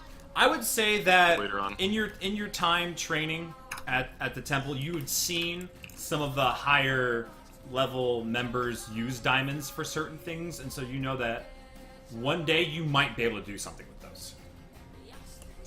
Alright, I'm just gonna speak up and be like, those diamonds look like they're spell component. They might have been spell components.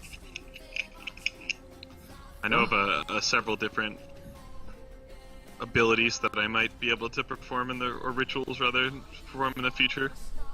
If we were to hold on to this. I will say, you think back in one of your old mentors, back at the temple, there was a certain point where somebody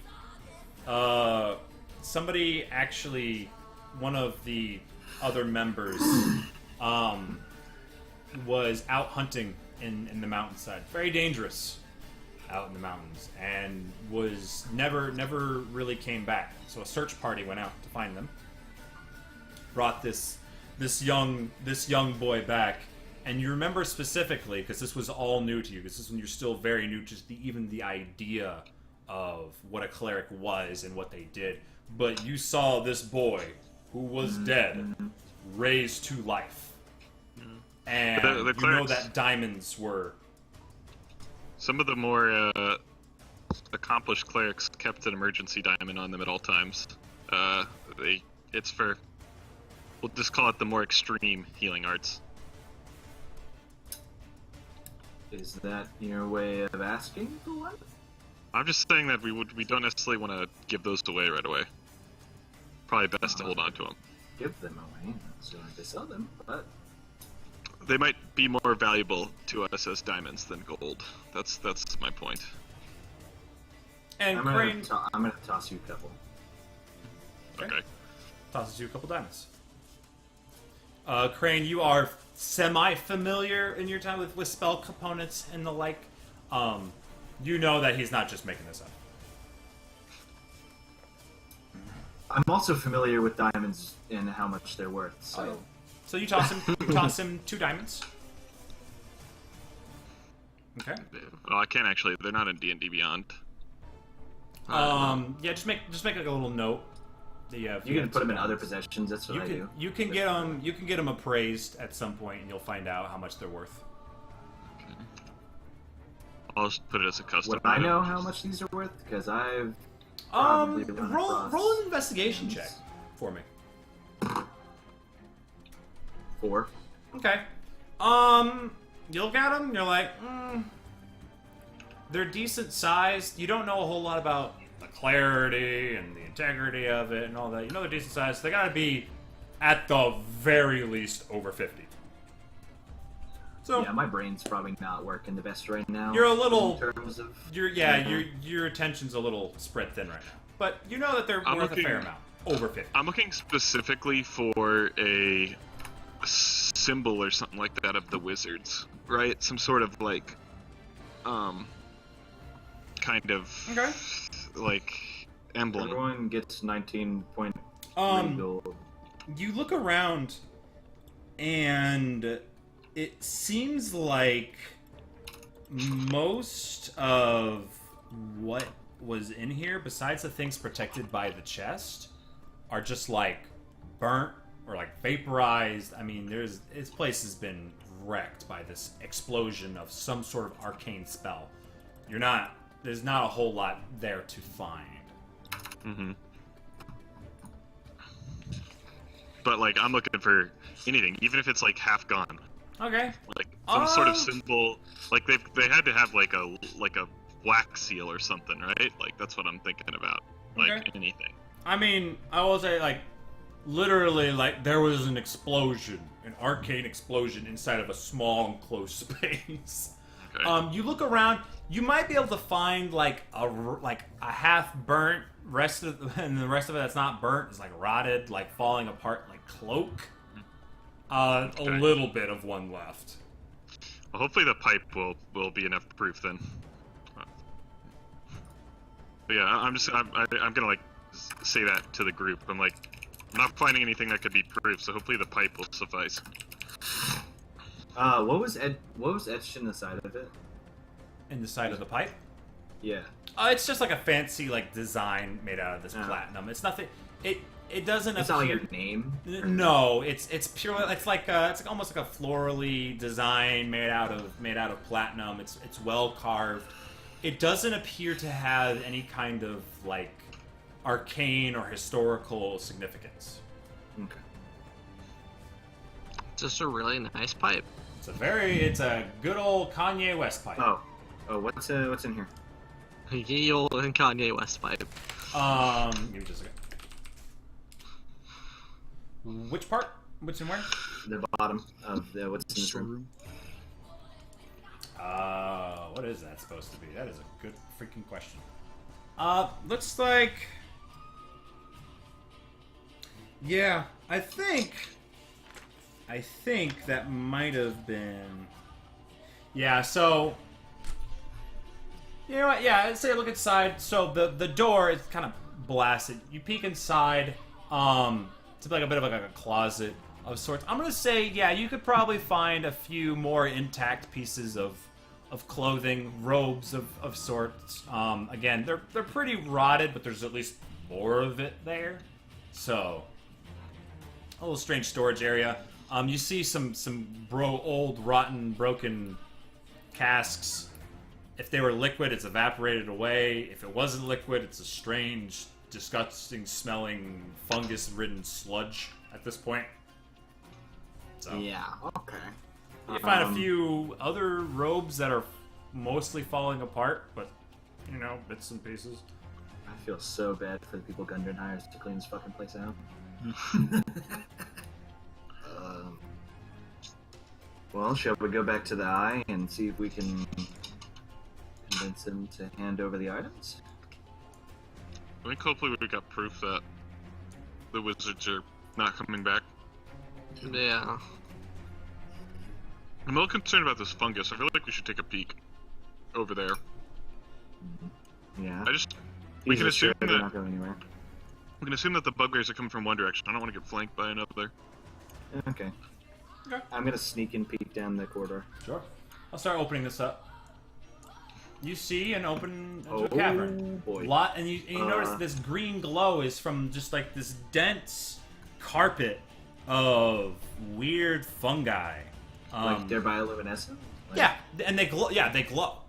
You see growth includes puffballs a foot across, weird shelf fungus growing on stalagmites, and large stacks and caps a good 5 feet tall. Some of these puffballs glow with an eerie green phosphorescence. Is there? Can I see if I like potentially know what this is? I don't suggest anyone inhale very strongly. Yeah, I'm gonna say Yarrow, roll a nature check for me. Nature. I I'm was not good at thinking those, but sure. medicine check to see if any of them. Wow, it's a nat 20. Okay. Alright. Yarrow's got this. Apparently. Alright, so you look at this. You've seen bits of glowing fungus. Your experience with them are typically in the Feywild. And you generally know that the things that are the brightest, the things that really stick out, are often the most dangerous. And you kind of look at some of those puffballs, and you're kind of like piecing bits and pieces of plants together that look like a strange combination of fungi in here. And you kind of gather, like, if you disturb these, they could release spores or a mist of some sort. And who's to say what effects that will have? So You either gather- hallucinogenic or you die. No, not great. So just don't touch anything. So, but and there's fungus everywhere in here. Like I said, it's like a thick carpet of it almost. I'm going to, as cautiously as literally humanly possible, I'm gonna peek down here and see what's over here. Okay. More fungus. Okay, And as what's you look over off, here? you look off to the side, more fungus. And as you go to start stepping in, your foot kind of nudges a little puffball. And a little... Actually, roll a dexterity check for me first. Because you're not going too far into it, I'll give you a chance. Dexterity check? Mhm. That's a 19. Okay. You don't disturb any of the fungus. If you go too much further, you're going to have a hard time stepping around anything. But you tend to stay away from the more dangerous things that Yarrow has pointed out. Like, that's probably bad.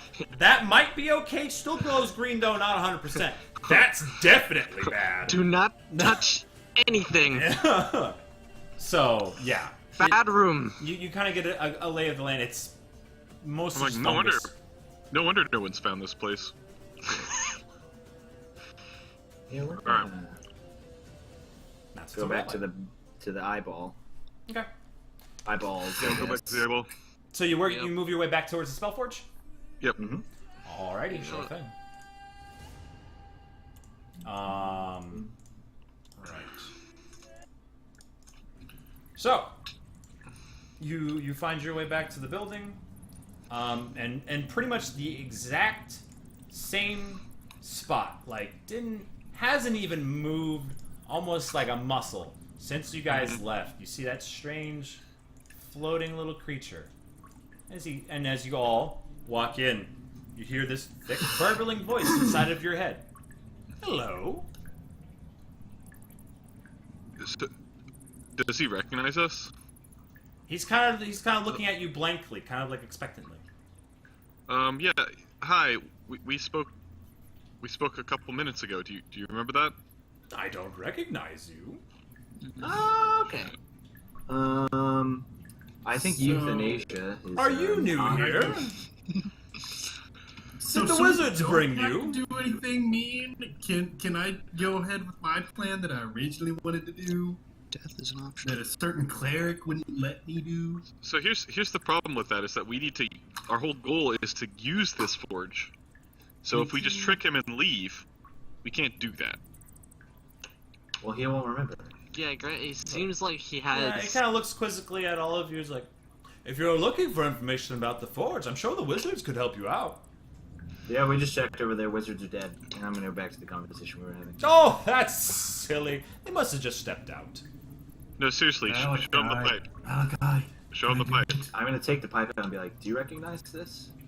He looks at it, stares at it real hard, like, and just sits there, and and then the other two tentacles come and look, and all eyes are on it, and you wait,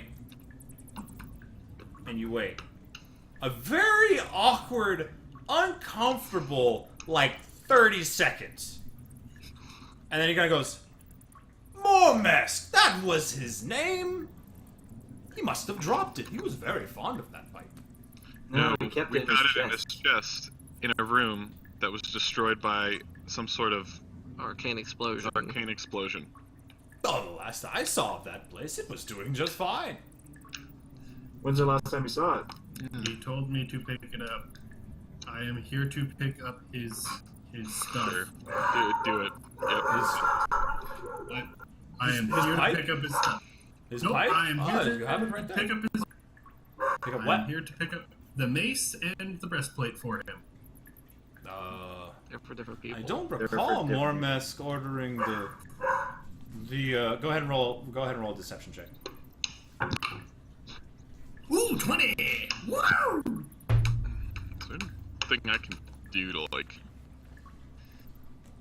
Could cast some guidance. or Guidance, something like yeah. No. I think- But I'm talking about like trying to get this thing to recognize that he's.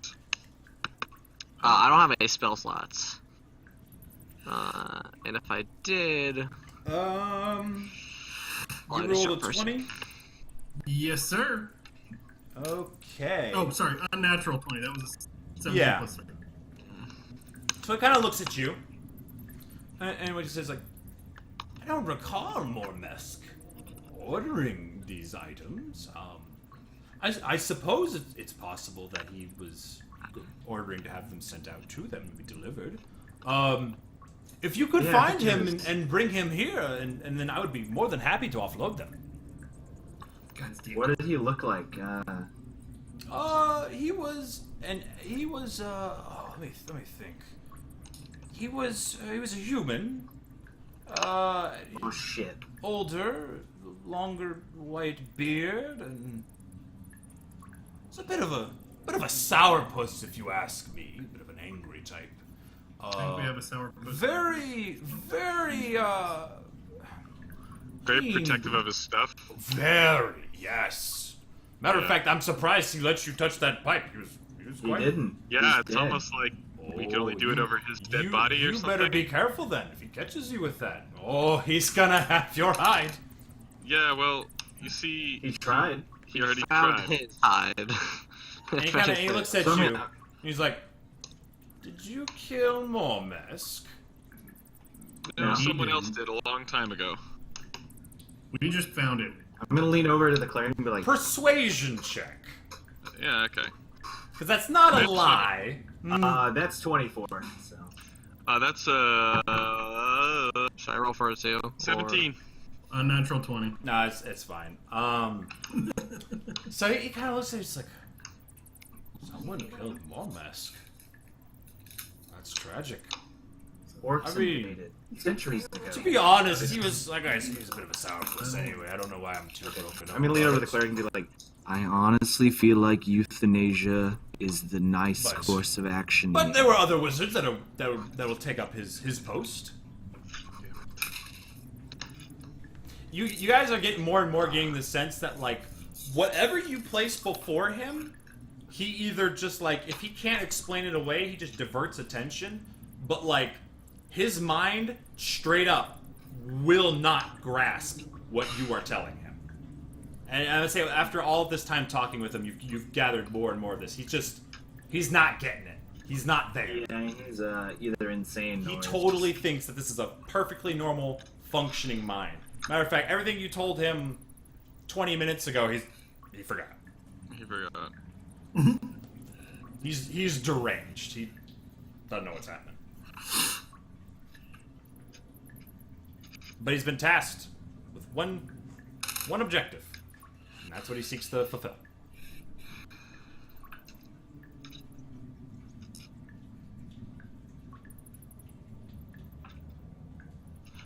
So, And I'm just like, like, Malachi is so frustrated by this situation. his mind is addled. He's not even really We're a person. tasked to clean out the mine. right? Who knows how Here's- long he's had to sit here? Clean it out. I mean, I suppose if the mind does need cleaning every now and again. It's a dirty place. So should probably you were get to work on summoned it. here. You were summoned here. Is there some sort of anchor that's keeping you in our plane? A strange question to ask, but I mean, no, I can. Well, if my task is completed, I can leave. But I have work to do here. Okay, here's what we do. We leave 20-30 minutes, come back after he forgets who we are, we order him to leave. It's a lot of whispering you're doing over there. I'm not Sorry, my too well throat's a little versed raspy. on humanoid, procedure, but that seems rude.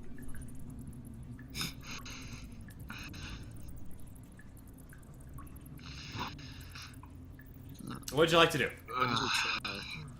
Fuck it, I'm out. We can Walk leave, out. take a short rest, and then come back and... Is that what you guys would like to do? Let's go deal with bugbears, and then we can come back and mess with him. well, I think we should probably take a rest or something, because I think that Derek's Okay. PP has been...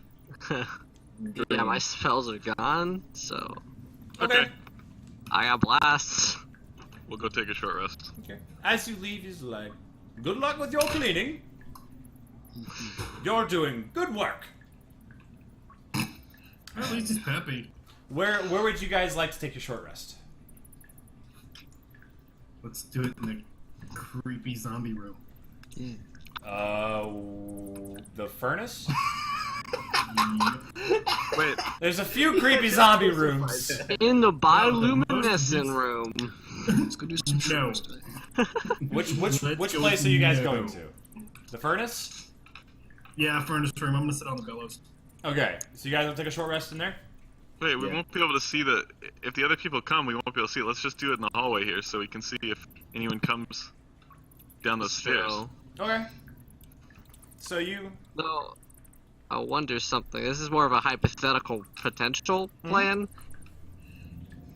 I'm not sure if it'd work at all. It probably won't. However, he might complete his task if he defeats any intruders, and if we convince him and lure the drow and bugbears if they come anywhere near in, and then we're like, hey, trying Guard to the forge steal doesn't stuff. mean guard it from one person. It means guard the forge. Yeah, that's fair. Which is why I was saying probably not gonna work, but I'm not gonna lie to you, but that if seems we- like if far we more kite work. them in, we can at least do it's damage, fair. so that we don't take as much damage.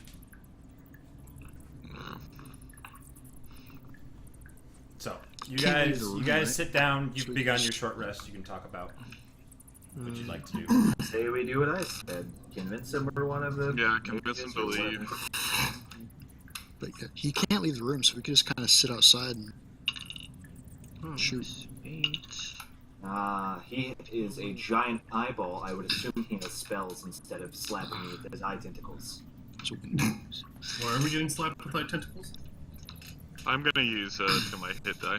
Or I'm just gonna use all 4 of my hit die. Screw it. Okay. Yeah. Everybody rest up. Do what you like. Your short rest spells are back. Yeah. During the short rest, I'm gonna do the same meditative stance and 9, pray to LaRue to protect everyone and guide over them, essentially, for inspiring leader. Can you do that more than once? I think it's once. I think it's the cooldown is only per short rest. Let me check. Is it per short rest? I think so. I will check. 5e. You can spend 10 minutes inspiring your companions. Choose up to 6 allies, including yourself. They can see you, hear you, see and can understand you within 30 feet. Each user gains 7 temporary hit points once per short rest. Once per short rest. All right. Yeah, for sure. so how many do we get? 7. 7. So yeah, you get your. Oh, Your, not 47. Yeah. I wish Ethan were here because I could ask him about how like you bind things. I have a feeling that in that back room there might be something keeping him there. I think we should investigate that while we're trying to get him to leave. You know, there might be something room? anchoring him. Oh, we saw this back room over here, right? Like this one? That it was like a little bit of like a step. Yeah, it's all open there. That's another table back there. That's where the okay. That's okay. that's where the armor was. Mm-hmm. Okay. So, yeah, you all get your short rest. You can go ahead and do that. Honestly, it seems equally likely to me that you'd be bound to the Soul Forge. Yeah, that's what I was As- Or thinking. Spell Forge. As you all rest there for a bit, you hear the light flapping of wings, like little tiny wings. You guys, that kind of like goes through that furnace room that you guys were in earlier, and then you guys kind of quiet down. You hear a few of them, and they go on past through the cavern. Question. Up How towards the long does that +1 last? You're not 100%. Well, like, it hasn't faded yet? Nope. Still good. Doesn't appear to be fading or anything like that, so it's still there. It's been probably about an hour and a half since you imbued it, since you took a short rest. Okay. So. So, who's the best candidate to act like a wizard?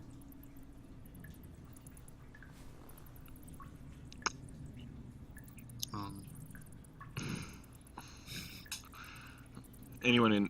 Wait, who's? You have. Yeah, we saw it. I don't know. Wait. No, because he doesn't remember you convincing him that you're an apprentice. Yeah. There's the other strategy of asking who summoned him, and then telling them that like they died, so he can leave now. Yeah, but he won't believe us I don't that think he would believe he's it. dead. Well, he won't believe us that it's time for him to leave either. Also true. Yeah, he'd probably be like, at You would best. have to believe Like, that go you find are him. the people who ordered. It's so. Just as a little note, it kind of seems like anytime you're talking to him, the wizard's words are the end all. Like they are like you heard him from earlier say that the wizards were the ones who summoned him, and so the wizards are like the authority to him. Well, he said that the only wizard he identified was human, but he was also an old man with a giant ass beard that I do not possess. So I also don't look like a wizard. Yeah, I don't have any spells for this either. I don't have like this guy's I self. think Moyer's the only one. He's got a quarterstaff. Yeah. That's kind of it. What kind of armor are you wearing? Half plate, I think. Or no. With studded leather. Yeah, stud leather. Yeah. But there Thorn, was some tattered robes. do you still have that cloak of the red brand? Thorn. Thorn? Thorn. Hmm?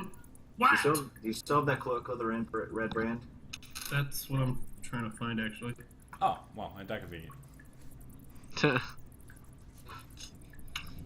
I think that I actually still have mine.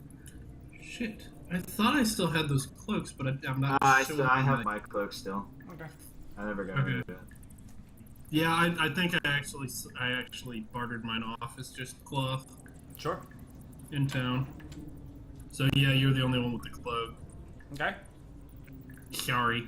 You have a red dingy cloak and a dude with a quarterstaff.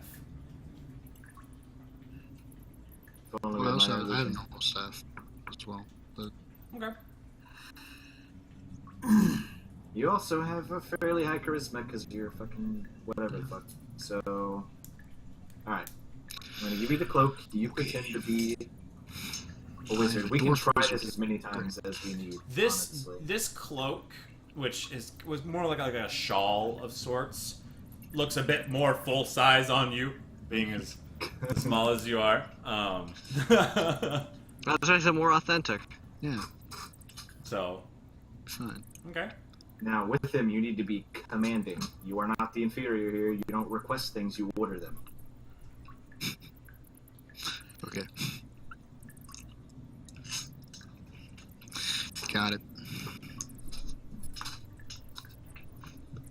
So, What are you doing? what do you do? I guess we're going, huh? Do we know Alright, any of their go to- names besides Momes? I don't think we do. Nave, what do you want? Okay. So, you come up to the doorway. You see him. Hello. It's almost verbatim. Every time you hear it, it's almost verbatim, like the exact same way he says it. It's eerie. Okay. Your time is up. It's time to leave. The mine no longer needs protecting. Kind of looks at you strangely. And who might you be? I'm one of the wizards that run the mine. Or protect the mine. Roll a deception check. Oh, you should have cast guidance. No. Too late. Yeah, you're right. I completely forgot. That is too. 22. Oh, 22. Neat. Could have been 26. Alright. So, Actually, really high. he kind of looks at you. He's like, did they hire somebody new? Well, I suppose they must have. The guy sits there and he kind of stops for a moment. He's like, so I'm free to go? Yes. Yes. And he stops. He kind of thinks, well, I haven't been free for. And then he kind of stops and pauses. And he's like, I don't know how 1, long. 2, 3, 4, 5. Well, Just then, using his tentacles to count. yes, of course. Right. I guess I'll be going then. And then he kind of like starts to glow a little bit, and then and just like blinks out of existence. And he's And gone. That works I surprisingly well. exile with just the weight off of my, like, that's been weighing on my shoulders. I'm just like, Congratulations! So, You have walking into the room and I was like, I am removed a the goddamn spectator, genius. as he was called. He's a spectator. The spectator. Yes. Kind of like a mini beholder, if you will.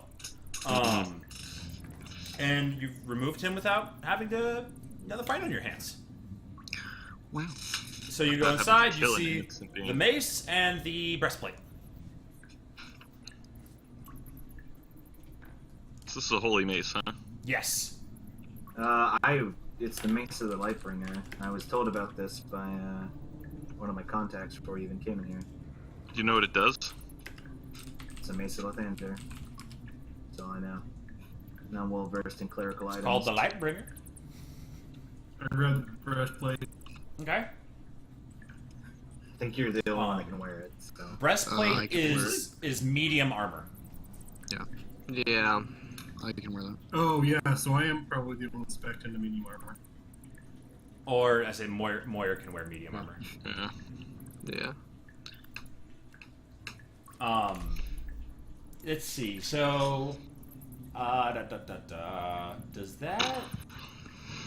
does that give disadvantage on stealth checks? Because Breastplate? I don't think some medium armors do. they do, What's but I the- don't think breastplate does. What's the actual name of it? Well, it's called Dragon Guard, but it's a breastplate. Breastplate does not. I don't think. Yeah, I Let's think see. it's Doesn't say it does. like hide. Probably It's some other one. armor that imposes. Oh, maybe it is. Maybe it does. It doesn't say in the description. It just Yeah, but it doesn't say that for plate either. But definitely. Here, I got this. Armor and shield. No, scale mail and half plate are what impose disadvantage on stealth. Okay. Hide, so- chain shirts, and breastplates do not. Yeah, I'm gonna. Because it's just like it's a breastplate and it's got like straps on it and stuff, and it leaves you mostly free to move. So yeah, no disadvantage on stuff. Again, finely crafted, beautiful piece. All of you can tell there's some sort of magic to it. Same with the mace. I pick up the mace and just kind of feel its weight, like. Feels good. Yeah. Feels good. You feel a little awkward at first because it's got a different deity on it, and you're kind of like, and you're still unsure, like, is this a bad thing? But it doesn't immediately strike you as like, this is evil. But you're just kind of like awkward for a second, like, this count as cheating. but it's a phenomenal mace. You guys could take some time with these pieces if you'd like to kind of learn. It'd only be about half an hour or so to learn more about them, kind of attune to them, and figure out what they're all about. Yeah, I think we'll do that. Okay. So Thorn has the breastplate, Yeah. and then Frank Malachi has the mace. So Lightbringer. Lightbringer is a +1 mace, but also the mace can glow as as bright as a torch if the owner commands it. While it's glowing, it deals an extra 1d6 of radiant damage to undead. Holy fuck. So, yes, it's a +1 mace that does 1d6 to undead, and it can glow with light. It has to be glowing in order to do the radiant. Ethan's not a fan of this thing. It makes him uncomfortable a little bit. Dragon Guard, the breastplate. That is a +1 breastplate. Also, the wearer has advantage on saving throws against dragon breath weapons. So if there's a breath weapon used by a creature of any kind of dragon, any sort of dragon type, you have advantage on the saving throw against it. Okay. What about I was dragon trying to lore? figure out how to classify that, and all I said was A +1 breastplate, and then you might make a little note: advantage on breath weapon saving throws or Now, something. do you have two items now, don't you, Andrew? It's Huh? actually, it's not in D&D Beyond, the Lightbringer. Why wouldn't it be? It should be in here. I think it's labeled as Pilgrim. You said it was a +1 Breastplate. Breastplate. Okay. No, it's not.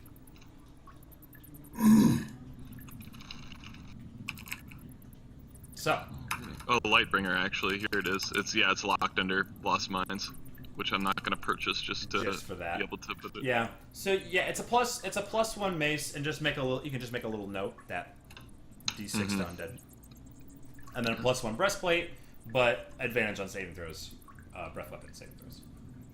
So, you have your magical items. Possibly more to be found within the cave. Who knows? I think these are the first ones you found inside this cave, right? In this cave, I Yeah, think so. far? I would like to check here, Oh, never mind. Somebody, and then Somebody. Okay. So you guys are check out these Humbered it. parts. you guys are walking back. Okay, so it has been. Let's say real quick. It's been about 3 hours. So 9:24 Central Time, 10:24 Eastern Time. What time was everybody needing to go? Because I think Frank. What time did you have to go? I mean, we can do it. It's fine. Okay. We're fine. Because we can put a pause to it here, or we can keep going. I'm game No, to go. let's I'm do fine. it. Yeah, we know where the target is. We know Okay. who the target is. We know where they are. This is a Hypothetical. battle version. I'll just. Well, I have spells for this battle, right? I don't know. Whatever. I'll just make it a +1 mace. So yeah, Frank's Malachi's getting the mace. Makes sense. Thorn's got the breastplate for now. You guys decide who gets it. I put it on. Screw you guys. I'm wearing it.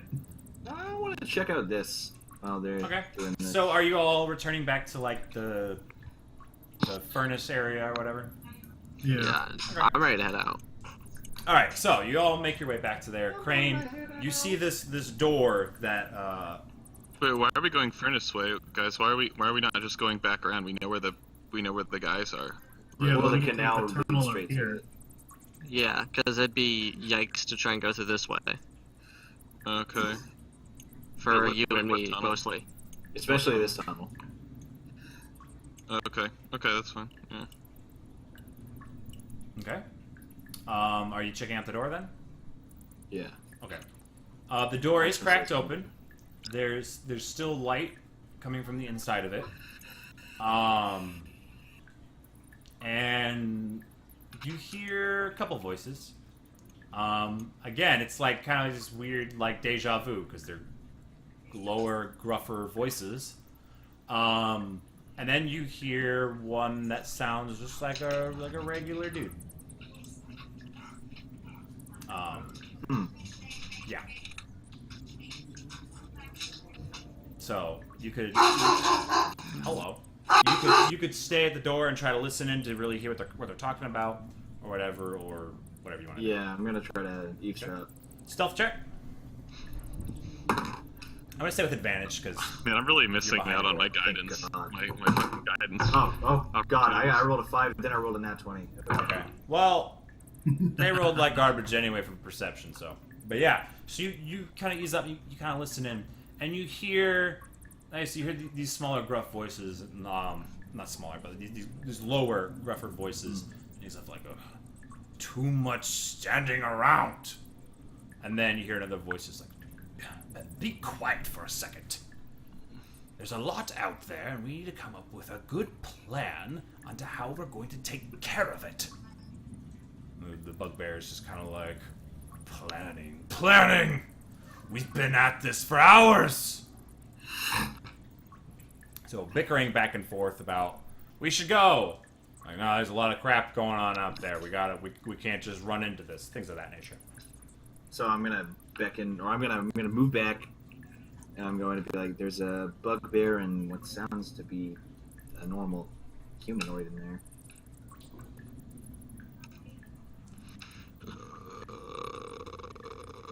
Should we go? Yeah, Yeah. I think so. I can assume bugbears are probably the enemy. Sildar, who's been following along with you, kind of stops for a moment. He's like, wait a second. And he moves up to the door, kind of listens for a second. Goes, I recognize that voice. Is it Indrin or Hydrin or Yarno. Yarno? And he kind of grips his sword very tightly. He's like, traitor. And he kind of looks to the rest of you. And After like, you, then. looks like he wants to then kick down the door, and then just halts for a moment. And he kind of turns and looks at all. All right. So I don't know how many bugbears there are in there. Yarno, if it's at all possible, I would like to take alive. He needs to answer Mission's always for valuable. what he's done. I will This is gladly escort him out of here while you continue to do whatever it is you need to do. If we can get him alive. Now, here's the thing. Yarno, he's a wizard. A fairly well accomplished one. Be careful. But above all, Yarno values his own life. He's always been a bit of a coward. I didn't think this much of a coward, but a little bit. Keep that in mind. Okay, well. This is like the one time we really need Ethan's sleep. Like, actually, holy crap, wow, useful. Let me take a look at Ethan's spells. I can cast Hold Person on Yarno, and you guys can, or we can just go That's with- true. Well, that's assuming he doesn't pass the check. Yeah. And he's a wizard, so that's highly That's fair. possible. Campaigns. I mean, he's a smart guy. I mean, he might surrender if we surround him. And get rid of his Like I said, bugbears. I am very well versed in the ways of. Bit of a coward. Wait, do we know for a fact that he is a traitor, or are we just assuming that because he's with the bugbears? I think we we- got the letter from earlier Yeah. from the Black Spider that mentioned Yarno by name, saying, And he I'm was counting the on head you. of the Red Brand. Deal with the people Uh. who are coming to town. Okay. Oh, he's the leader of the Red Brand. Okay, so yeah, He was. Red Band's a little, little nodding. So He's a little slaughtered now. a little gone, but yes. Is it genocide if it's against bad people? Yes. Anyway, so, alrighty.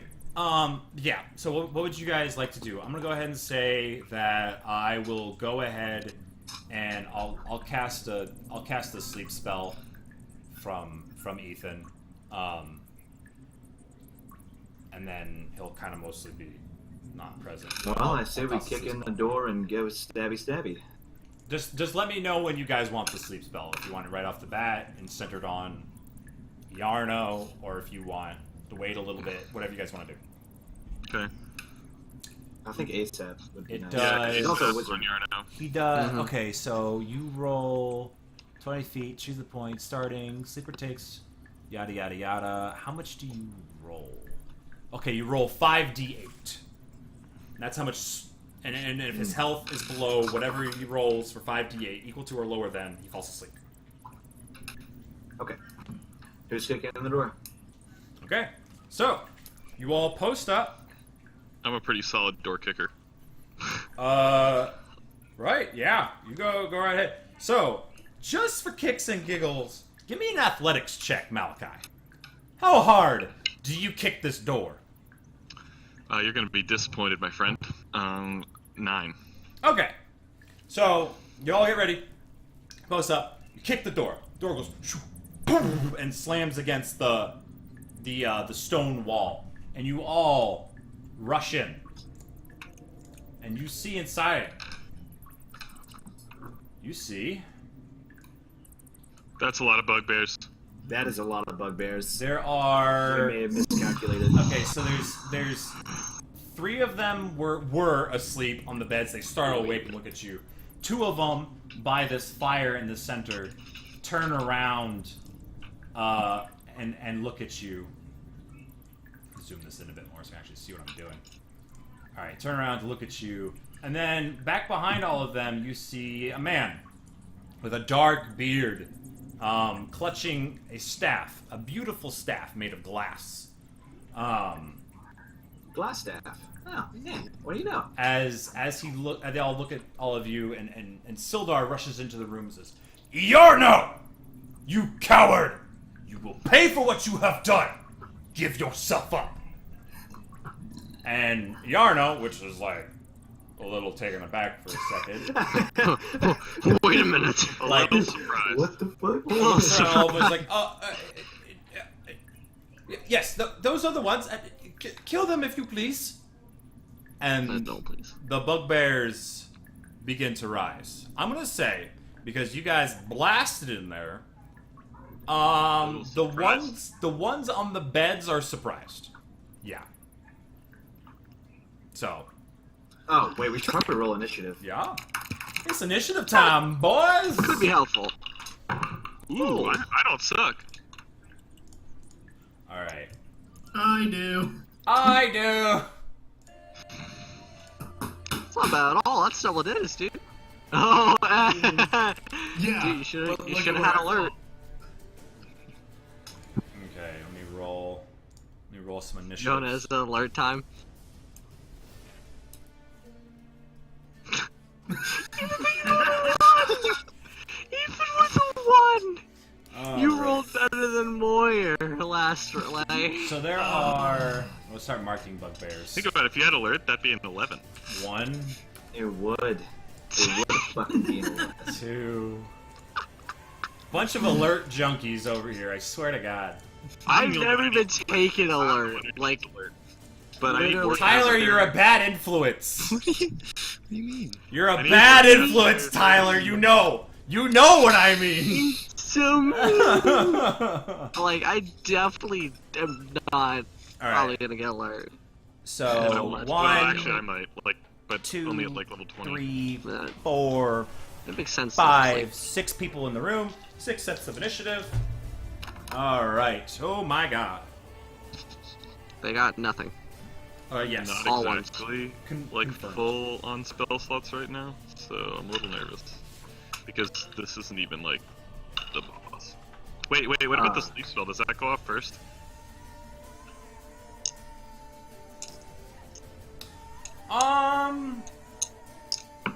I mean, Okay. you were kind of waiting for Sildar.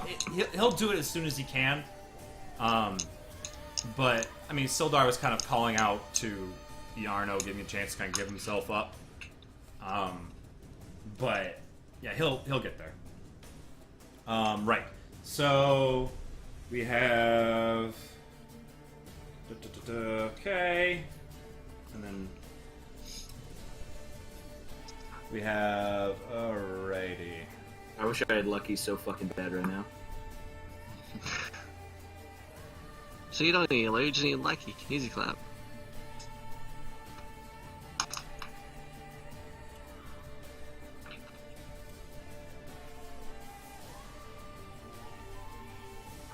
I forgot I had that. Okay, there's all of those. The halfling luck. Yeah. Yeah, dude, that's like one of the best parts about playing a halfling. Yeah, remember that crap, man. You can basically just look at a natural 1 and go, nope. Yeah, you had plenty of chances to do it. I forgot about it. Okay. I had to, So, top of the initiative order for our intrepid heroes is Yarl with an 18. Whoa there. So, Yarl. Below Yarl is Moyer with a 16. Like, our initiatives are like swapped. Like, this is the exact opposite we always get.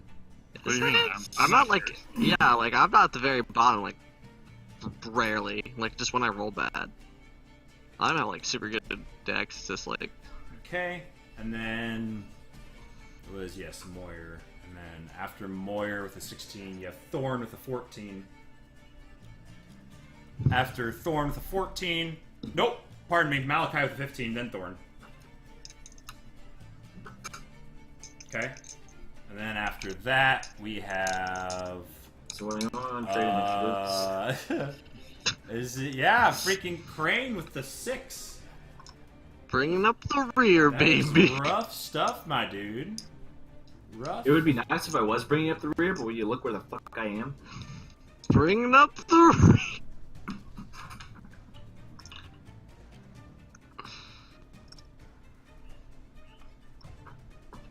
Okay. And then, okay. Gotcha. Alright. So, we'll go ahead and say, yeah, we'll open up, if you guys wanted to have it immediately, we'll open up with,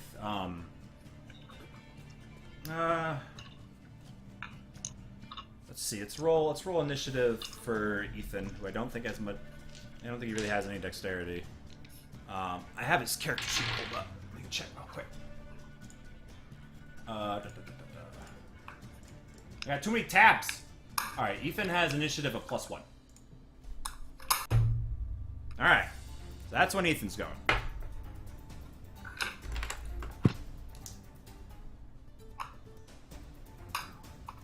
Alright, right there.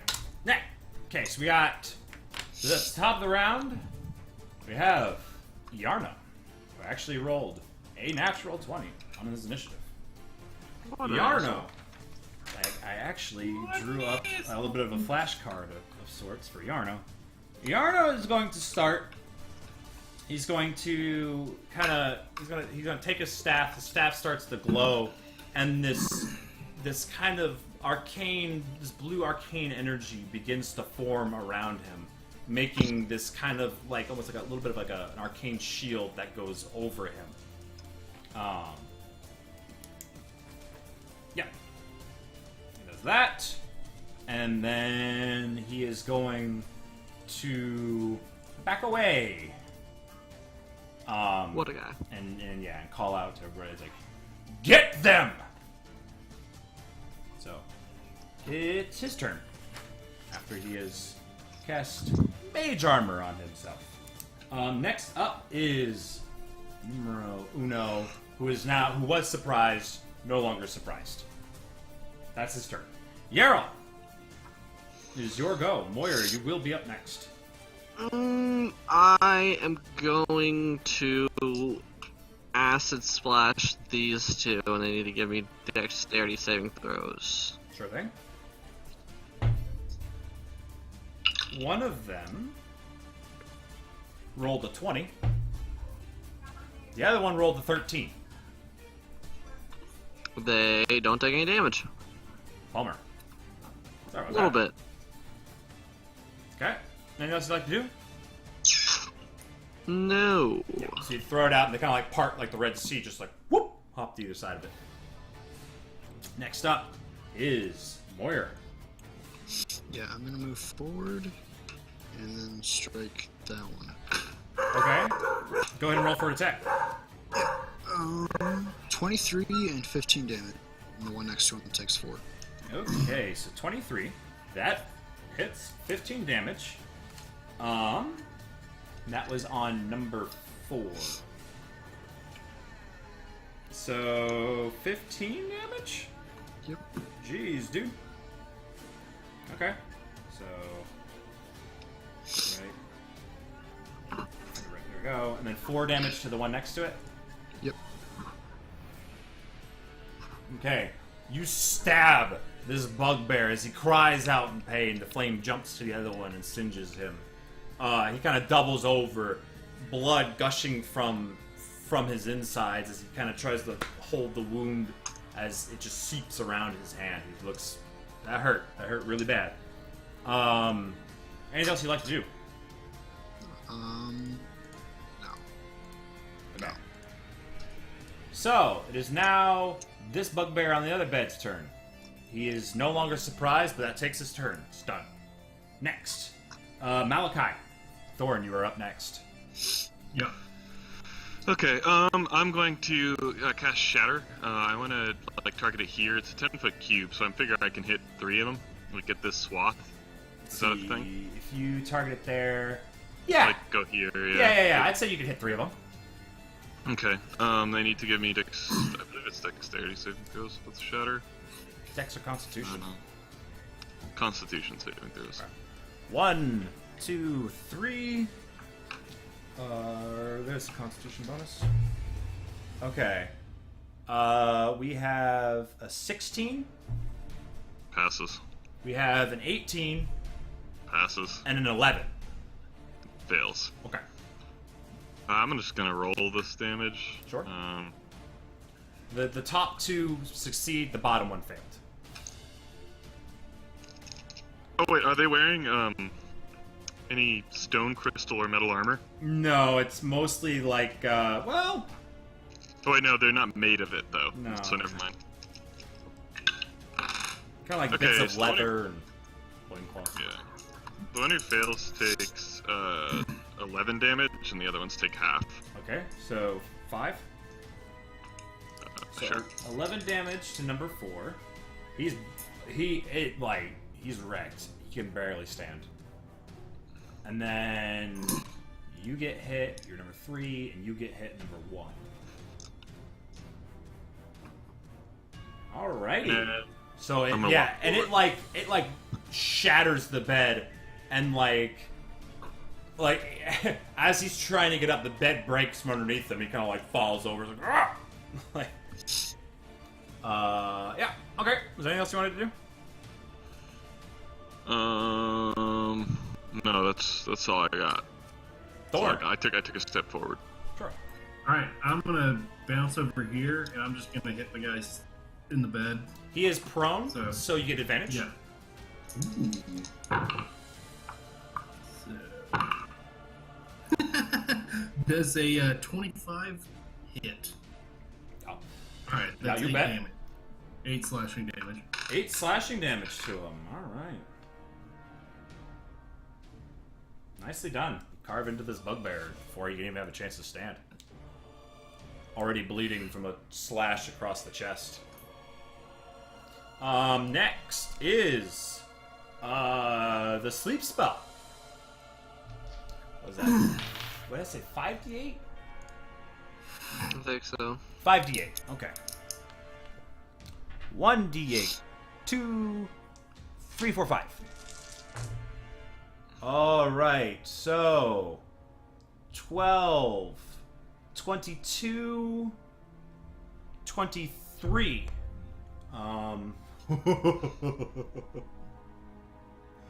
So Ethan nervously pokes his head into the room, heard what Sildar said, and kind of mutters an incantation and throws a spell at Iarno. Iarno's eyes begin to grow heavy and droop, and he tries to stay awake, and falls over asleep. And yeah, it worked. He just got it. So yep, Iarno for now is out of the fight. Now, next is bugbear number 4, which is this one here in front of Moyer. He's gonna run up. He's gonna try to smack Moyer, because that is how the bugbear do. I'll go ahead and grab the damage die in case it hits. Sorry to speed things up. Ooh, boy. He can try for sure, yeah. Mm-hmm. I'm sorry, Tyler. That is a 20, unnatural, but 20 to hit. You take 15 points of damage. It's painful. Piercing. As this morning star just like slams into your side. Yeah. Alright. Next is number 3. Who is this one up here? Who's gonna run up to Malachi? Try to take a swing at Malachi. That is a 17 to hit. Hit because I casted a spell, so I don't have my shield out. Okay, you take 7 points of piercing damage. Yeah, you can give me a dexterity saving throw. Sure thing. 12? That fails. Can So you he not use your takes- mace as a sinister or whatever? Huh? Well, Can you not So use I the need mace it's as- got It's I don't have Warcaster, so I Warcaster. need my Ah. second hand for the somatic components. Yeah. That's a Warcaster thing. 6 plus 2, 8 takes 8 lightning damage. 8 Actually, lightning. I'll make this thunder. I'm in a thundery mood. Sure. This loud noise bangs out from, Malachi as the morning star hits, and then there's just this blast that rockets back into the bugbear, bludgeoning him with just sheer sound. Next is number 5, who is this dude down here on the bed. Wakes up, no longer surprised. His turn's done. Crane, it's your turn. Oh, finally. They call me the Stavimacator. No, He they is- don't. That's He a is 12. prone. You have advantage, which means That's an auto 18. which That's means auto sneak marginal. attack. That hits. That's a 22. Holy god, if I didn't have advantage. Okay, both hit. So that's 4 d6, 4, 6, Sneak attack on one of them. 10, 16, plus 4, or plus 5. That's a 21. 21 points of damage. Yeesh. You carve into this bugbear, jabbing your blades deeply into his chest. He is coughing up blood. He's alive. But at this point, he almost wishes he wasn't. Alright, top of the If round. he wasn't prone, I would have just whiffed both of those. Yarno's asleep. He ain't doing nothing. Well I done. gotta feed him. This one is gonna jump out the bed. And he's gonna run. And he's gonna run up to here. And he's gonna try to swing at the elf that's murdering his buddy in the bed. So Thorn. Yeah. Nah, that don't hit. No, that's an 8. That does not hit. Oh, hell no. So you swat that crap aside, get that out of here. You had an instructor that swung faster than that. While sparring. My mother swung faster than Yeah, it was just like, hey, yeah, well, sparring. Next. Well, trying not to get my head cut off. He was a little aggressive in his training. Yerl, it is your turn.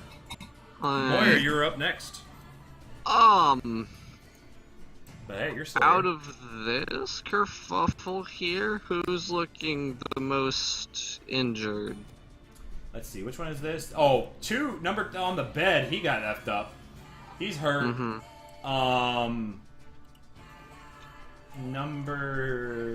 The one right in front of Moyer, like, a strong breeze would knock him over. Alright, I'm gonna throw out a splash of these two then. Dexterity throws again? Yep. Alright, so the super injured one will be the metal dice, the less injured one will be the plastic. Super injured one fails. He takes 5. Alright, and then the other one is a 11. Fails, he takes 3. Okay. The acid just splashes, and they weren't as ready for it this time. They were a little distracted by the people in front of them. The one on the left just cries out in pain as he falls to the ground. The acid starting to sizzle into his flesh and hit something vital on the inside as he starts to cough up more blood and bits of bubbly greenish liquid. He's dead. The one next to it took 3 damage.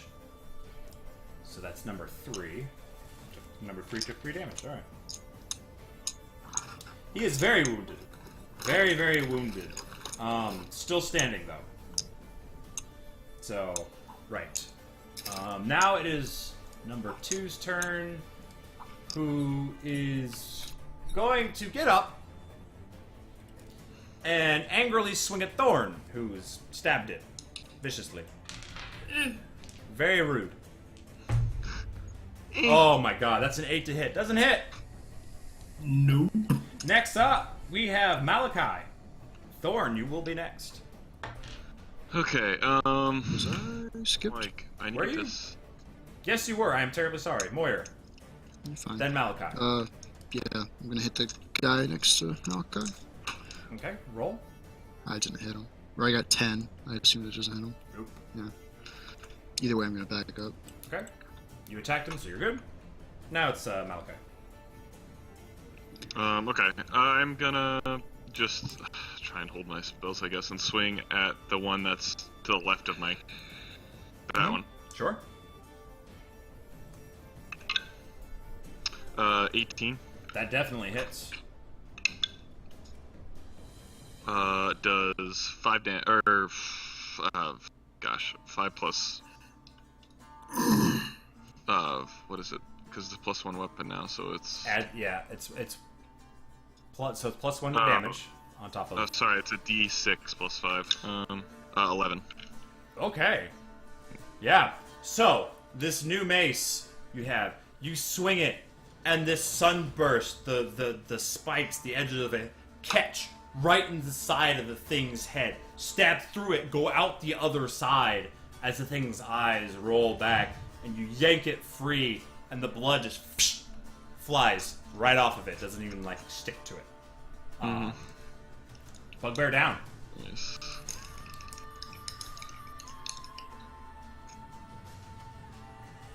Okay, well done.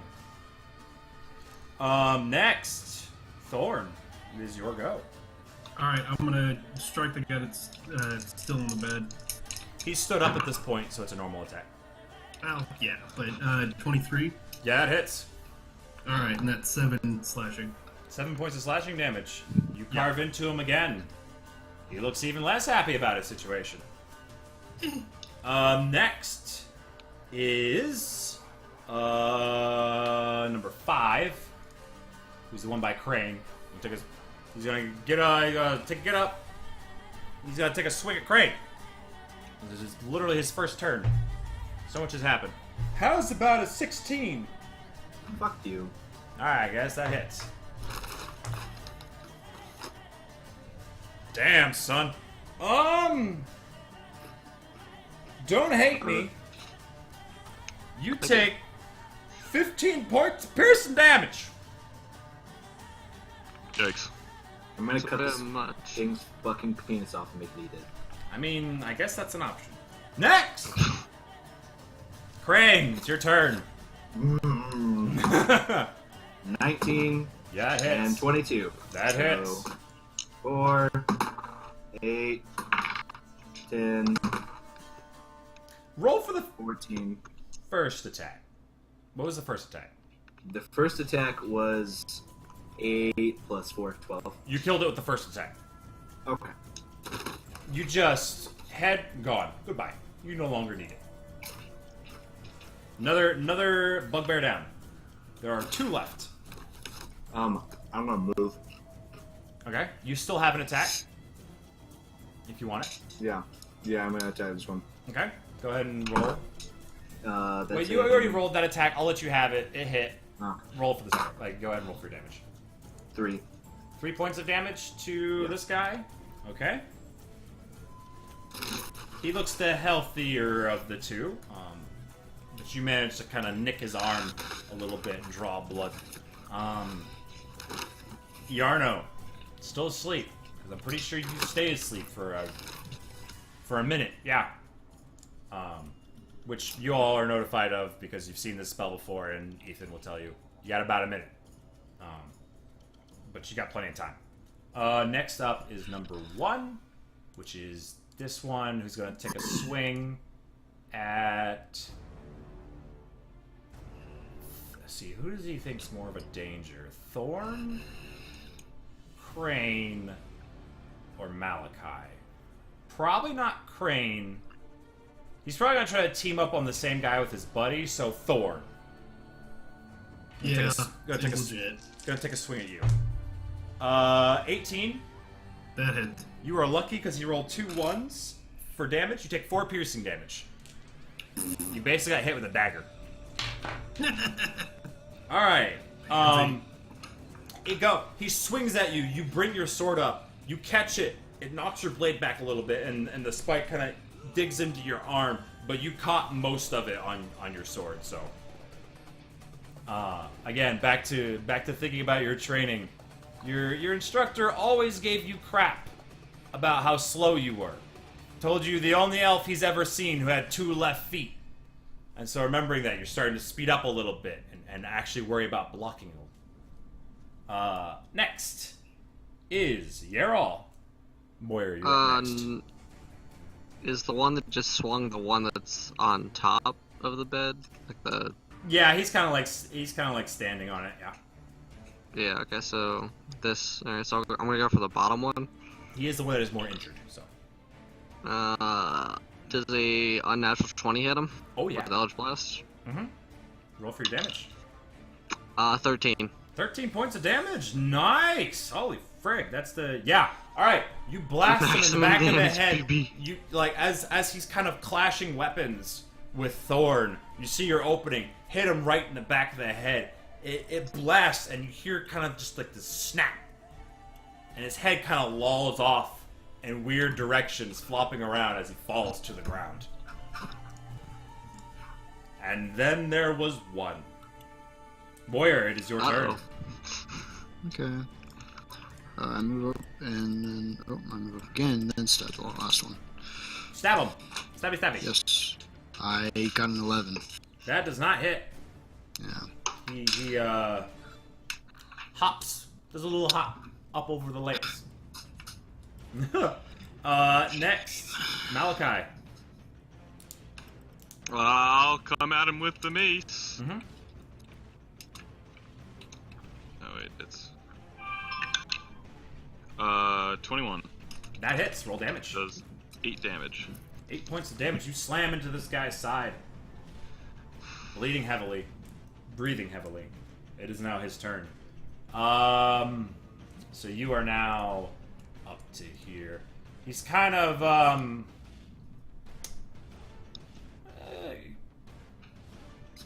he's kind of looking at his options. A little worried. He's gonna try to break away. Attacks of opportunity from both of you. As he tries, well, first from Thorn and then from Malachi. As he tries to leap over the bed behind him. Does a 23 hit? Yeah, that hits. Good, because What I rolled a about- 10. 12 damage. Alright, so as he goes to leap away, Malachi, what'd you get for an I attack? got a 10. Okay. So as he goes to leap away, Malachi, you swing for him. And I go low. Yeah, so you swing for him, but already, like, it slams into him, and you don't hear any cry out of pain. You look up, his head missing, as Thorn just flicks the blood off. That is it. That is all the bugbears. Sildar kind of pats Ethan on the shoulder and says, Good work with that spell. And moves up and produces some rope, begins to bind Iarna. I'm gonna yoink that staff and look at it. He's like, please, take anything of his. He won't be needed. Find his hands. Yes, He I can't intend to. cast. So, yes, he binds him. You guys help, whatever. Yes, you find a staff. A very, very beautiful golden staff. Not golden, glass, pardon me. It's magical. 100%. Ethan kind of eyes it, kind of curiously. No, it's definitely going to him. You also find, 'cause I imagine you'll probably search the rest of his stuff. Mhm. You find a few things. You find a couple spell scrolls. And you find a couple potions on him. Are any of them labeled? One of them is a potion of healing. Regular potion of healing. You've seen it before. The other one, you are not sure what it is. I'm actually gonna drink the potion of healing, because that bugbear fucked me up. Alright, so you use the potion of healing that you got off of him? No problem. Yeah. Go ahead and roll your 2d4 plus 2? Plus 4? What is it? Plus, I think it's plus 2. Well, I 2d4 got plus 2. Yeah. Yeah, I got 10, because I'm a lucky bastard. Yeah, no joke. That's you chug it, you feel way better. That's a good potion. He put some extra shit in that one. Must have been some whiskey in there or something. So you have one more potion. You're not entirely sure what it does. It's got it's a strange like translucent liquid. Almost kind of looks like water, but even harder to see. Like it just I remember in his lab he had yeah, he did have some lab equipment. So, and then there are 2 spell scrolls. I want to go ahead and roll for Ethan. Roll an Arcana check for him to see if he knows. Wait, what equipment did he have in his lab? I remember him having The components alchemy to create. stuff. invisibility. Invisibility. Yep. Because I think someone rolled ridiculously high on the fucking. I think Moyer did. Yeah. I think he had it. Which you also got the brazier, so freaking Moyer is just your go-to guy for all this crap. So I'll roll twice. Okay. One of the scrolls Ethan looks at and is like, kind of shakes his head, not really sure what it does. The other one, he kind of looks at it and he's just like, you remember the flaming skull? That first spell he cast? Taps the paper. The scroll. Yeah. Damn it. It's a scroll of fireball. That's fucking powerful. That he totally would have used. F the bugbears, but you put him to sleep. Good job. Thank God. So, do you give the staff to Ethan?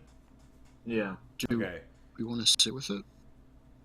I mean, he We're can. probably gonna end up giving it to him. So. So I'll just for brevity's sake, it is a staff of defense. I think it's called.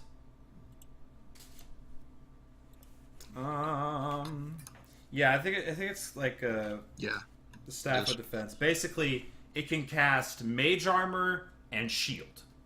Okay. With the So- charges. No. Quick question. No. See, I can transform magical weapons into my weapon. Would it still have that +1 to the armor class? Yes, I think it would. Okay, let me real quick. Let me read your Hexblade whoop-de-doo, because I need to get an exact wording on this. I don't think it doesn't say anything about staves, but yeah. All right. You know, Warlock. Hexblade. Okay. Hex Warrior, yada yada. Okay. Lacks the two-handed, you attack, charisma modifier, yada yada. Okay, so and then you got the Pact of the Blade, which I think is what gives you the bonus. Pact of the Blade. Transform into your pact weapon. Short rest. Dismiss. Perform the ritual. I don't. Where's the part where it becomes magical? Is that on the Hexblade part or the Pact of the Blade part? what do you mean? So. +1 thing? Yeah, your It's an invocation. It's improved pack weapon.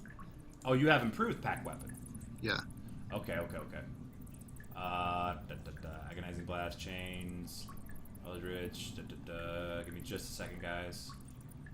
Improved packed weapon. Tell you what, just go ahead and read that off real quick. You can use any weapon you summon with your packed weapon and spell casting focus. Mhm. It gains a +1 to its attack and damage rolls unless it's a magic weapon that already has that bonus. And then it can be conjured as short bow, long bow, light crossbow, or heavy crossbow. Okay. That's all So it says. you said it +1 unless it's a magical weapon that already has that bonus? Yeah. Okay. So it would still get the +1 because it did not already have that bonus. Yeah. So you get the damage, and yes, it would still have the +1 to the armor class. Okay. Like I said, Ethan seems It's very not, interested. Yeah. Very interested in this. So, Okay. Yeah. there you go. You guys have cleared it out. You've tied up Iarno. Once he's been secured, Sildar kind of walks in and just kind of like he slaps Iarno awake. He's just like, "Wake up, traitor!" And Iarno's kind of like, what happened?" It's like he just kind of disapproving looks at him. Just like, "I risked my life. I risked my life. I stayed for days in a cave with goblins because I was looking for you. And this is what I find? You're getting along with bugbears now? And then Yarna's like, well, I mean, I can explain. Oh, yes, you can. You can explain this to the proper authorities. I'm taking you back to Neverwinter. And and then Yarno starts to protest, kind of gags him. He's like, don't want to hear it. And he looks at the rest of you and he's just like, well, somebody's got to take him.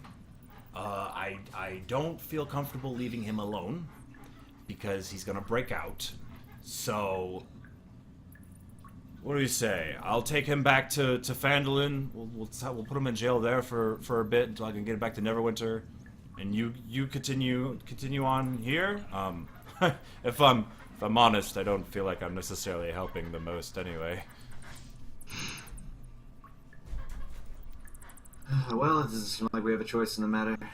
Do what you will. Right. Well, I appreciate it. We'll meet you all back in Phandelver once you have completed your objective, which I fully believe in you that you can. Alright. Well, he's walking around like, if you need any help interrogating, you have your man right here. No. And Yarno's eyes kind of just go, for why? Like, what are you? Wait, it's Sildar? And then Sildar's just like, there's procedures to be followed. We'll get him back to Neverwinter. Procedures. It's what separates us from the beasts. And he, thanks to all of you, good luck, and begins to escort him back towards the entrance. Are there any magical chests of magical loot in this magical room of magic? No, because you already got your magical loot off of Magical Wizard. You magic greedy freaking hobo. I want a magical item. I want Listen, I don't. You'll get there, alright? Friggin', you don't just, like, start up and all of a sudden, look, here's a magical item for each of my you. fucking cloak of invisibility, okay? Oh, yeah, we'll get right to work on that. Anyway, so, you have cleared out, Just saying, we got a Bugbears breastplate of in the dragon resistance, and there's a dragon, and dragons usually sit on top of that. You know. So, Anyway, I think this is a fine place to call it. Yeah. Sure. Everybody alright with that? Yeah, sure. Go. Is there anything else you guys want to talk about? Malachi's bringing up maybe dragon hunting? I definitely want to explore every nook and cranny of this place eventually. We need to find the spider. So we dealt with Yarno. We need to find the spider, and yeah, that's. Before we leave, I'm going over. I'm going over here. Is this room is there a brick wall on the end of this room? It's another door. Oh. Okay. All right. Yeah, another door. Good. I'm also almost out of spells, boys. So yes, you guys I still have mine too. you found the spell forge. You know where it is now. You got rid of the spectator who was guarding it without killing him. You did re-kill a wraith that may or may not really be gone because Crane may or may not have seen him get sucked away. And you look at it and you're like, you've kind of been eyeing Moyer because you're not sure what happened. For all you know, Moyer could be possessed. You're not really sure. But he hasn't been acting weird. So, you know, there's that. He seems focused as ever. I'm gonna leave people to their personal issues. I mean, we've got an undead wizard. Yep. So, well, Really? the wizard. Oh, that wizard. Yeah, that one. We still don't even know what race fucking Derek is. At So- this, Sure, we got like 99% sure half. yeah, people have started to gather that he's like a bit of half work. Yeah. Yeah. He's just, let's say everybody knows, like, has gathered by this point. You've traveled with him. He's half orc. There's almost like once you kind of like really look into it, there's no mistaking it. He's just weird. There's something weird. Okay. Don't look like normal half orcs. That's funny. Alright. So, Yeah, so I guess next Sunday Yes, Sunday we will pick up. we'll finish this off, and then we'll do Sunday. some playtests on Hunter's thing too, if we have time. We'll I see. can't imagine we have much left to go because you thought we were gonna finish this. You guys We know we're are. about bosses. You guys are pretty close to the end here, I would say. You're getting pretty close. Yeah, got it. Okay. Oh, But hey, now Hunter will hopefully be here for the end, which he Yeah, that's wanted to true. be here Yeah, for. true. So, Yeah. all what right. time are we playing next Sunday? Did we say like 4 I think the tentative Central? thing was 3. Well, it doesn't matter to me. I have graduation on 5:30 on Sunday, so So we might be down. We might be down to Jonah. We might be down to Jonah. It's unfortunate. Mm. So. What about Saturday next week? Well, Hunter's gonna be like that's Lindsay's big day off. We'll, so we'll talk about it on Discord and stuff like that. So for now, I Sunday. could like, do literally any time on Sundays, but Literally like you gotta anytime. leave early for graduation. Like you gotta leave at 3 for a 5:30. yeah, graduation. I have to be there like probably a quarter after 4. Yeah. Yeah. So Okay. I'm pretty much down as long as it's like afternoon. Mm-hmm. I have Monday off too, so I like whatever. Sunday's my weekend. So. All right. Well, thanks for playing, everybody. I hope you enjoyed it. Mm-hmm. Hell yeah, brother. Things were getting a little intense. Still think Everyone I'm a keep in mind, fucking I still have that genius. one shot that we can do whenever. But it's Oh like, yeah. so if it ever comes down, like we can always play that. So, Mhm. like, yeah, if you guys want to play that, like, just bring it up. When, Yeah, sure. Yeah. I Yeah, feel like I'm down. Hunter should be there because he wrote the reloading story. Yeah. Yeah, of course. And I had no offense to Andrew, but we should probably play it when Andrew can't make it. Like that might be a good trigger for it because he wasn't there. So I it mean, doesn't he make could. any sense to you. I mean, he could still be like some. I think he could still make an appearance. He was the replacement member for Frank. B team already. I mean, wait, are we doing the main team? No, we're doing the main team. Yeah, it's the main team. Yeah, team. he could. He I could think, be. He yeah. could be the Zeph's replacement. You know. I miss Mab. All right. I miss. It's more but likely do you- he'd play. but do you miss the Great Mom? Oh yes, that is. Because he's- in the story, like Zeph hasn't like left the team. He's not gonna just like, okay. tell you, "Hey guys, I'm evil." No. Okay. You know. I feel like he was, like, I thought he was like, I was on like implication that he like left, but he was doing evil things low key. So it's just he left. the I team. mean, all we knew, we didn't see anything. We know Yeah. absolutely nothing as we left. But anyway, yeah. Thanks for playing, guys. I will catch you later. Yeah, I look forward to starting Storm King's Thunder, which will be soon, very Yeah. soon. And that's when things are going to get real. After we kill the dragon. Oh yeah. Ooh, I'm That's so right. excited. Yeah, you want that dragon hunt. It really I mean, did. I kind of want the dragon hunt. I'm not gonna lie. Like, That's fine. Dragons If you guys- are if you- definitely. That was Zeph's objective was space dragon. So like, Yeah, why no, not?